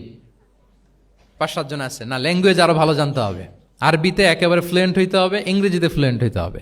এই 2টা ল্যাঙ্গুয়েজ যদি আপনার হাতে থাকে, you can win the world for sure, I am telling you. গোটা বিশ্ব আপনি জয় করে ফেলতে পারবেন। তাহলে আইআইইউসি তো এটার একটা সেন্টার, খুব চমৎকার সুযোগ এখানে আছে আরবিতে মাস্টার হওয়া, ইংরেজিতে মাস্টার হওয়া। তাহলে সফট স্কিল ডেভেলপমেন্টের ব্যাপারে রাসূল সাল্লাল্লাহু আলাইহি ওয়াসাল্লাম উৎসাহিত করেছেন। কিভাবে? ইহুদিরা যখন চিঠি লিখত, কোন ভাষা লিখত জানেন? হিব্রু ভাষায়, হিব্রু ল্যাঙ্গুয়েজে। এখন এইটা বোঝার জন্য রাসূল সাল্লাল্লাহু আলাইহি ওয়াসাল্লাম এক ইহুদিকে হায়ার করতে হইতো, যে তুমি একটু পরে বলো তো ওরা কি লিখলো, আচ্ছা এটা লিখছে। এর বিপরীতে রাসূল যখন আবার চিঠি লিখবেন, তখন এক ইহুদিকে ডাকতে হইতো যে আমি বলতেছি আরবিতে, তুমি এটা হিব্রুতে ট্রান্সলেট করে পাঠাও। তো যেহেতু ইহুদিরা বিশ্বাসঘাতকতার অনেকগুলো ইনসিডেন্ট আছে, ট্রেচারি, বিট্রেয়াল ইনসিডেন্ট অনেকগুলো আছে, রাসূল সাল্লাল্লাহু আলাইহি ওয়াসাল্লাম বললেন আমি ইহুদিদেরকে বিশ্বাস করতে পারি না, কারণ একজনটা নিয়ে আসলাম, চিঠি একটা লিখছে একটা, সে অর্থ শোনাইলো আরেকটা। আমি বললাম লিখতে একটা, সে বিশ্বাসঘাতকতা করে লিখে দিল আরেকটা, তাহলে ঝামেলা হয়ে যাবে না? রাসূল সাল্লাল্লাহু আলাইহি ওয়াসাল্লাম তিনি যায়েদ ইবনে সাবিত রাদিয়াল্লাহু তাআলা আনহুকে বললেন যে তুমি এই হিব্রু ল্যাঙ্গুয়েজ শিখবা, শিখে আমার পক্ষ থেকে অন বিহাফ অফ মি তুমি জুইশদেরকে চিঠি লিখবা, ওদের চিঠি আসলে তুমি আমারে পড়ে শোনাবা। ইন্নী লা আমানু আলা ইয়াহুদ ফি কিতাবি, আমি ইহুদিদেরকে বিশ্বাস করি না। রাসূল সাল্লাল্লাহু আলাইহি ওয়াসাল্লাম যখন ওনাকে অ্যাসাইন করলেন এবং দোয়া করলেন, রাসূল সাল্লাল্লাহু আলাইহি ওয়াসাল্লামের দোয়ার বরকতে উনি বলেন যে 15 দিন যেতে না যেতে I became master in Hebrew within 15 days। 15 দিন যেতে না যেতে আমি হিব্রু ভাষায় পণ্ডিত হয়ে গেলাম। এরপর থেকে যত চিঠি ইহুদিদের কাছে লেখা প্রয়োজন হতো, আমি যায়েদ ইবনে সাবিত লিখে দিতাম, এবং হিব্রুতে চিঠি আসলে আমি অনুবাদ করে দিতাম। তাহলে দেখেন রাসূল সাল্লাল্লাহু আলাইহি ওয়াসাল্লাম কিন্তু এই কমিউনিকেশন স্কিল ডেভেলপমেন্ট করার জন্য, যেটাকে সফট স্কিল আমরা বলি, ইন্সপায়ার করেছেন না? তাহলে ল্যাঙ্গুয়েজ শিখবেন আপনারা, কি বলেন? শুধু আরবি ইংরেজি না, পারলে জাপানিজও শিখেন, চাইনিজও শিখেন, অনেক কাজে লাগবে। অ্যাটলিস্ট অ্যারাবিক অ্যান্ড ইংলিশ, ইনশাল্লাহ বলেন। সবাই বলেন নাই? মাশাআল্লাহ, তাবারাকাল্লাহ। রিজনিং, মারিফাতুল ইল্লা, শুধু একটা লিগ্যাল অপিনিয়ন জানিয়ে রাসূল সাল্লাল্লাহু আলাইহি ওয়াসাল্লাম ক্ষান্ত হতেন না। কেন এটা হালাল, কেন হারাম, রিজনিং শিখিয়েছেন তিনি। এটা দীর্ঘ আলোচনা, ফিকহের আলোচনা, ওইদিকে যাব না, জাস্ট বলে রাখলাম পয়েন্টগুলো। ইমোশনাল ইন্টেলিজেন্স তিনি ইউজ করেছেন শিক্ষাদানের ক্ষেত্রে, অর্থাৎ আবেগ অনুভূতিকে নাড়িয়ে দিয়ে ছাত্রকে ইমোশনাল বানিয়ে তারপরে মেসেজ দেয়া। সুবহানাল্লাহি ওয়া বিহামদিহি। এক যুবক এসে বললেন, ইয়া রাসূলুল্লাহ ইযান লি বিজিনা, হে নবী আপনি আমাকে জিনার অনুমতি দিন, জিনার অনুমতি দিন। ফা আকবালাল কওমু আলাইহি ফাজাজারুহু মাহমাহ, সাহাবারা ধমকাতে লাগলাই, বেয়াদব, লজ্জা শরমের মাথা খেয়ে কি বলো এগুলো তুমি নবীর সামনে, জিনার অনুমতি দাও। ওয়ালা তাকরাবুজ জিনা, আল্লাহ বলেন জিনার কাছেও যেও না, ব্যভিচারের কাছেও যেও না। তুমি নবীর সামনে এসে এই পাপের অনুমতি চাও? রাসূল ইসলাম কিছু বললেন না। একটু পরে যুবককে ডেকে বললেন, আতুহিব্বুহু লিবনাতিক, আচ্ছা তুমি যে জিনার অনুমতি চাইলে তোমার কন্যার সাথে কেউ এরকম আচরণ করুক, এটাকে তুমি পছন্দ করবে? সে বলল, লা ইয়া রাসূলুল্লাহ, কেউই পছন্দ করবে না এটা। আচ্ছা, আতুহিব্বুহু লি উম্মিক, তোমার মায়ের সাথে কেউ অপকর্ম করবে, এটা তুমি পছন্দ করবে? লা ইয়া রাসূলুল্লাহ, না। আতুহিব্বুহু লি উখতিক, তোমার বোনের সাথে কেউ এই কাজ করবে, তুমি পছন্দ করবে? সে বলে না। ঠিক তখন রাসূল সাল্লাল্লাহু আলাইহি ওয়াসাল্লাম বললেন, তুমি যে এই কাজের অনুমতি চাইলে, যার সাথে তুমি জিনায় লিপ্ত হবে, সে তো কারো না কারো মা, কারো না কারো বোন, কারো না কারো আদরের কন্যা, তাহলে কিভাবে তুমি এটা করতে চাও? যুবক লজ্জিত হয়ে গেল। এত লজ্জিত হলো, রাবি বলতেছে ফালাম ইয়াকুন বা'দা যালিকাল ফাতা ইয়ালতাফিতু ইলা শাই, ওই রাবি বলতেছে এরপরে কোনোদিন এই যুবকরা ডানে বায়ে তাকাতেও দেখি নাই, স্ট্রেইট হাঁটতো। সুবহানাল্লাহ। রাসূল ইসলাম দোয়া করেছিলেন তার জন্য, আল্লাহুম্মা গফির যামবাহ ওয়া তাহহির কলবাহ ওয়া হাসসিন ফারজাহ, আল্লাহ তুমি তার গুনাহ মোচন করো, পাপ মোচন করো, আল্লাহ তুমি তার অন্তরকে পরিশুদ্ধ করো, আল্লাহ তুমি তার চরিত্রকে নিষ্কলুষ করে দাও। নবীর দোয়ার বরকতে চিরজীবনের জন্য নিষ্কলুষ পবিত্র তিনি হয়ে গেছেন। তাহলে দেখেন, তাকে অন্যভাবে বুঝাইলে হয়তো কাজ হইতে না, যখন তার নিজের উপর দিয়ে বোঝানো হলো। তোমার বোনের সাথে যদি হয়, তোমার মেয়ের সাথে যদি কেউ এটা করে, তুমি মেনে নিতে পারবা? এটাকে বলে ইমোশনাল ইন্টেলিজেন্সকে কাজে লাগিয়ে মানুষের আবেগ অনুভূতিকে নাড়িয়ে দিয়ে, teaching by touching the heart, teaching by touching the emotions. ওরে ইবনে আবি সালামা তিনি বলেন, একবার রাসূল সাল্লাল্লাহু আলাইহি ওয়াসাল্লামের কোলে বসে, ছোটবেলায় কোলে বসার সৌভাগ্য আমার হয়েছিল, এবং আমাদেরকে খাবার দেয়া হলো, তো তিনি ছোট মানুষ, একবার এদিক থেকে খায় ওদিক থেকে খায়। রাসূল সাল্লাল্লাহু আলাইহি ওয়াসাল্লাম বললেন, ইয়া গোলাম, হে শিশু, সাম্মিল্লাহ, বিসমিল্লাহ বলো, ওকুল বি ইয়ামিনিক, বা হাতে না ডান হাতে খাও, দেখেন ছোটদেরকে কীভাবে শেখাতেন, তারবিয়া, চাইল্ড তারবিয়া। ওয়াকুল মিম্মা ইয়ালিক, তোমার সামনে যেটা আছে ওইটা খাও, এদিক থেকে ওদিক থেকে চারদিক থেকে নিও না। রাবি বলেন যে ফামা ঝালা তিলকা তু'মাতু বাদু, উনি বলতেছেন এরপর থেকে আজীবন আমার খাওয়ার স্টাইল এটাই হয়ে গেছে। নবীর ওই কথা আমার কানে ঘন্টার মতো বাজে, খাওয়া শুরু করলেই আগে আমি বিসমিল্লাহ বলি, ডান হাত দিয়ে নেই, আর আমার সামনে যেটা আছে ওইটা থেকে খাওয়া শুরু করি। দেখেন চাইল্ড তারিবিয়া কীভাবে করতেন। তাহলে এটিকেটস অফ হ্যাভিং ফুড কীভাবে খাবে রাসূল ইসলাম শিখালেন। আপনারা জানেন যে হাশিমি খানদান মানে বনু হাশিমদের জন্য জাকাতের সম্পদ খাওয়া, রাসূল ইসলামের বংশের জন্য জাকাতের সম্পদ খাওয়া হারাম। তো একবার জাকাতের সাদাকার খেজুর ছিল স্তূপ করা, রাসূল ইসলামের নাতি হাসান রাদিয়াল্লাহু তাআলা আনহু ছোট্ট মানুষ এসেই ওই খেজুর নিয়ে খেতে আরম্ভ করল। দূর থেকে রাসূল ইসলাম দেখে বললেন কেখ কেখ এরমি বিহা। কেখ কেখ মানে আমরা বাংলা যেটাকে ওয়াক্থু, ওয়াক্থু মানে থু মেরে ফেলে দাও। এটা বলে তিনি হাসান রাদিয়াল্লাহু তাআলা আনহুর মুখ থেকে খেজুরটা বের করলেন আর বললেন আলা তা'লাম আন্না লা নাকুলু সাদাকা, মানে নানা ভাই, আদরের নানা ভাই, তুমি কি জানো না আমরা সাদাকার সম্পদ খেতে পারি না, তাড়াতাড়ি ফেলে দাও। মুখ থেকে টেনে যে খেজুরটা নিয়েছিলেন হাসান রাদিয়াল্লাহু তাআলা আনহু সেটাকে রাসূল সাল্লাল্লাহু আলাইহি ওয়াসাল্লাম বের করে দিলেন। তাহলে এখানে কনসেপ্ট অফ হালাল এন্ড হারাম ছোটবেলা থেকেই নানা ভাইকে উনি ক্লিয়ার করে দিচ্ছেন। আব্দুল্লাহ ইবনে আব্বাস রাদিয়াল্লাহু তাআলা আনহু রাসূল সাল্লাল্লাহু আলাইহি ওয়াসাল্লামের কি ছিলেন সম্পর্কে বলেন, কি ছিল? সবাই বলেন আওয়াজ করে। কাজিন, চাচাতো ভাই। আরেকটা সম্পর্ক ছিল রাসূল সাল্লাল্লাহু আলাইহি ওয়াসাল্লাম ওনার আর কি হইতো? খালু মাইমুনা বিনতুল হারিস রাদিয়াল্লাহু তাআলা আনহা, তিনি ছিলেন আব্দুল্লাহ ইবনে আব্বাসের খালা। আর যেহেতু রাসূল ইসলাম বিয়ে করেছিলেন ফলে রাসূল ইসলাম ওনার সম্পর্কের আরেক সম্পর্কে কি হয়? খালু। তো উনি খুব ছোট ছিলেন, এত ছোট যে রাসূল ইসলাম যখন ইন্তেকাল করেন তখন ওনার বয়স ছিল 13। আব্দুল্লাহ ইবনে আব্বাসের বয়স তখন কত? 13। তো ফলে ছোট মানুষ প্রায় খালার বাসায় রাতে থাকতো এবং রাসূল ইসলামের আশেপাশে ঘুমাতো। একবার রাসূল ইসলাম ওয়াশরুম করতে গেলেন দূরে, এবং রাসূল ইসলামের অভ্যেস ছিল ওয়াশরুম সেরে এসেই অজু করতেন। তো উনি এসে দেখে ওনার অজুর পাত্রে কে যেন পানি রেখে দিচ্ছে। জিজ্ঞেস করলেন কে রেখেছে? বলা হলো যে আব্দুল্লাহ ইবনে আব্বাস রেখেছে। রাসূল ইসলাম এত খুশি হলেন যে এখন যে আমার এটা দরকার, ছোট্ট আব্দুল্লাহ এটা বুঝে ফেললো। উনি ওনাকে জড়িয়ে ধরে একটা দোয়া করলেন, আল্লাহুম্মা আল্লিমহুল কিতাব, আল্লাহুম্মা ফাক্কিহু ফিদ্দীন ওয়া আল্লিমহুত তা'বীল। আল্লাহ আপনি আব্বাসকে কিতাবের জ্ঞান শিক্ষা দেন। এবং এই দোয়ার বরকতে উনি রাইসুল মুফাসসিরিন হয়েছেন। এই পৃথিবীতে যত মুফাসসির আসবে সব মুফাসসিরদের সম্রাট হচ্ছে আব্দুল্লাহ ইবনে আব্বাস রাদিয়াল্লাহু তাআলা আনহু। আচ্ছা, উনি কি শিখাতেন, কিভাবে শিখাতেন? তাহাজ্জুদের সময় রাসূল ইসলাম নামাজে দাঁড়ালেন, আব্দুল্লাহ ইবনে আব্বাস এসে রাসূল ইসলামের বাম দিকে দাঁড়ালেন। ছোট মানুষ ভাবছে আমিও যে নামাজ পড়ি। আচ্ছা বলেন তো, যদি দুইজন হয় নামাজে, একজন ইমাম আরেকজন মুসল্লি, মুসল্লি ইমামের কোন দিকে দাঁড়াবে? কিন্তু আব্দুল্লাহ ইবনে আব্বাস দাঁড়াইছে কোন দিকে? বাম দিকে, কারণ উনি ব্যাপারটা জানেন না। তখন রাসূল ইসলাম কি করলেন? হাত দিয়ে টেনে পিছন দিয়ে এনে ডান দিকে নিয়ে আসলেন। তাহলে রুলিংস অফ সালাতের সুন্নাহ কি, কিভাবে দাঁড়াতে হবে, এটা তিনি শিখালেন ছোট্ট আব্বাসকে, আব্দুল্লাহ ইবনে আব্বাসকে। এরকম অসংখ্য হাদিস আপনি সিরাতের পরতে পরতে, হাদিসের পরতে পরতে পাবেন, যে বাচ্চাদেরকে, শুধু যে যুবকদেরকে, তরুণদেরকে রাসূল সাল্লাল্লাহু আলাইহি ওয়াসাল্লাম শিখিয়েছেন এমনটা না, বরং শিশুদেরকেও শিখিয়েছেন। এইভাবে রাসূল সাল্লাল্লাহু আলাইহি ওয়াসাল্লাম এমন এক শিক্ষা পদ্ধতি আমাদের জন্য উপহার দিয়েছেন, যেটার মধ্য দিয়ে তিনি শ্রেষ্ঠতম প্রজন্ম, the best generation ever on আর্থ, যেটা আমি শুরুতে বলেছি, এবং তার ধারাবাহিকতা এর পরের প্রজন্মকেও শ্রেষ্ঠ প্রজন্ম বলা হয়েছে। এর পরের প্রজন্ম, তিনটা জেনারেশন এই শিক্ষার, এই ওহির জ্ঞানের শিক্ষার ছোঁয়ায় তারা শ্রেষ্ঠ প্রজন্ম হয়েছে রাসূল সাল্লাল্লাহু আলাইহি ওয়াসাল্লামের এই শিক্ষা পদ্ধতির মধ্য দিয়ে। আমরা যদি সামারি করি যে রাসূল সাল্লাল্লাহু আলাইহি ওয়াসাল্লামের শিক্ষা পদ্ধতিটা কেমন ছিল, তাহলে বলতে হবে যে এটা উৎসাহমূলক ছিল, আশাব্যঞ্জক, কনফিডেন্ট বাড়ায়, ইন্সপায়ারিং ছিল। এটা কল্যাণকামিতায় ভরপুর ছিল, ওয়েল উইশিং ছিল। আমরা যেমনি কারো কথা শুনেই তার উত্তর দেই বা মাসালা বলে দেই, এরকম না। ইংরেজিতে এটাকে বলে এমপ্যাথেটিক। এমপ্যাথেটিক মানে খুব বেশি সুবিবেচক। He not only listen to the suffering of others, he use to feel it. তিনি ফিল করতেন। একজন এসে বলতেছে যে আমার এই সমস্যা, এটার এখন আমি কি করব? আমি জাস্ট বললাম এটার ইসলামী সমাধান এইটা, এটা হচ্ছে একটা। রাসূল ইসলাম এরকম না, যে বলতেছে তার কষ্টটা তিনি ফিল করার চেষ্টা করতেন, ফিল করে তখন তাকে গাইডলাইন দিতেন।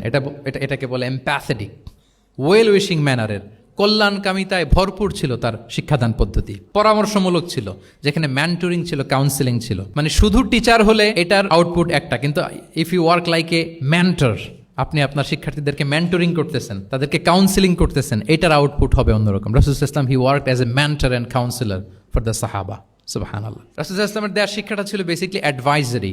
আমরা মাঝে মাঝে অ্যাডভাইজারি নেই, দেখবেন বড় বড় নেতা লক্ষ লক্ষ টাকা বেতন দিয়ে অনেক বড় বড় উপদেষ্টা রাখে, তারা বিভিন্ন ধরনের অ্যাডভাইস দেয়। রাসূল সাল্লাল্লাহু আলাইহি ওয়াসাল্লাম এই সার্ভিসটা সাহাবাদেরকে দিতেন। ওনার শিক্ষাটা ছিল অংশগ্রহণমূলক, মানে এঙ্গেজমেন্ট ছিল। একতরফা আমি বলে গেলাম অথবা একতরফা ওরা বলে গেল, এরকম না। জিজ্ঞেস করতেন, শুনতেন, শোনাতেন, প্রশ্ন করতেন, প্রশ্নের পিঠে প্রশ্ন ছড়ে দিতেন। ইন্টারেক্টিভ ছিল, পার্টিসিপেটরি ছিল, অংশগ্রহণমূলক। এটাকে আমরা মানে ক্লাসিক স্কলাররা যেটাকে বলে সহবা, কি বলে? আমরা বলি না যে সহবতের বড় প্রয়োজন? রাসূল সাল্লাল্লাহু আলাইহি ওয়াসাল্লামের সহবতে মূলত ওনারা নলেজটা অর্জন করেছিলেন। পার্টিসিপেটরি ছিল, এঙ্গেজমেন্ট ছিল। এবং আমরা উল্লেখ করেছি যে Q&A বেস ছিল, প্রশ্নোত্তরমূলক, ওরাল ছিল, যৌক্তিক ছিল, র্যাশনাল, রিজনিং শিখাতেন। কেন এটা হালাল, কেন হারাম, কেন এটা ডুজ অ্যান্ড কেন এটা ডোন্টস, এটা রাসূল সাল্লাল্লাহু আলাইহি ওয়াসাল্লাম বলেছেন। এবং হি use two prioritise the youth in training and grooming. বিশেষ করে বয়স্ক সাহাবাদের থেকে যুবকদেরকে বেশি প্রায়োরিটি দিতেন তালিমের ক্ষেত্রে, তারবিয়ার ক্ষেত্রে, কারণ তারাই উম্মাকে লিড দেবে। তারাই কি উম্মাকে লিড দেবে। এই যে এখানে যারা বসে আছেন, আমার তো মনে হয় বয়স 25 থেকে 30, এর আগেই বেশিরভাগ। সো আপনাদেরকে লিড দিতে হবে আগামীর বাংলাদেশে, ঠিক কি না? এই জন্য রাসূল সাল্লাল্লাহু আলাইহি ওয়াসাল্লাম বাছাই করে করে কোন সাহাবীর কি ধরনের যোগ্যতা আছে এবং ইসলামের জন্য এটা কিভাবে কাজে লাগতে পারে, ওইভাবে সাহাবীদেরকে তিনি গাইড করতেন। এবং সেটার ফলাফল তো আমরা দেখেছি, খয়রুল কুরুনি করনি সুম্মাল্লাযীনা ইয়ালুনাহুম সুম্মাল্লাযীনা ইয়ালুনাহুম। এই ওহির জ্ঞানের স্পর্শে, এই শিক্ষার, এই তালিমের স্পর্শে তারা শ্রেষ্ঠ প্রজন্ম হয়েছেন। এবং তার পরের প্রজন্ম তিনটা প্রজন্মকে তিনি শ্রেষ্ঠ প্রজন্ম বলে ঘোষণা দিয়েছেন। আমি আর দীর্ঘায়িত করব না। আমরা যদি রাসূল সাল্লাল্লাহু আলাইহি ওয়াসাল্লামের আনিত এই শিক্ষা পদ্ধতি আমাদের শিক্ষা ব্যবস্থার মধ্যে ইনক্লুড করতে পারি, তাহলে আমরাও আমাদের প্রজন্মকে ওইরকম শ্রেষ্ঠ প্রজন্ম হিসেবে গড়ে তুলতে পারবো ইনশাআল্লাহ বিইذনিল্লাহ। আওয়াজ করে সবাই পড়ে ইনশাআল্লাহ বিইذনিল্লাহ। আমি সবাইকে আবারও অন্তরের অন্তঃস্থল থেকে শুকরিয়া জানাই। Discourse on prophetic teaching methodology, এই শিরোনামের আলোচনা প্রায় 1.5 ঘন্টা যাবৎ খুব মনোযোগের সাথে আপনারা শুনেছেন। আল্লাহ তাআলা আপনাদের সবাইকে কবুল করুন, আপনাদেরকে ভালো রাখুন, ঈমানের সাথে রাখুন। আমি অথরিটিকে আবারও অন্তরের অন্তঃস্থল থেকে ধন্যবাদ এবং মোবারকবাদ জানিয়ে আমার এই সংক্ষিপ্ত আলোচনা এখানেই শেষ করছি। হাযা মা ইনদি ওয়াল ইলমু ইনদাল্লাহি আলাইহি তাওয়াক্কালতু ওয়া ইলাইহি উনীব। আসসালামু আলাইকুম ওয়া রাহমাতুল্লাহি ওয়া বারাকাতুহু।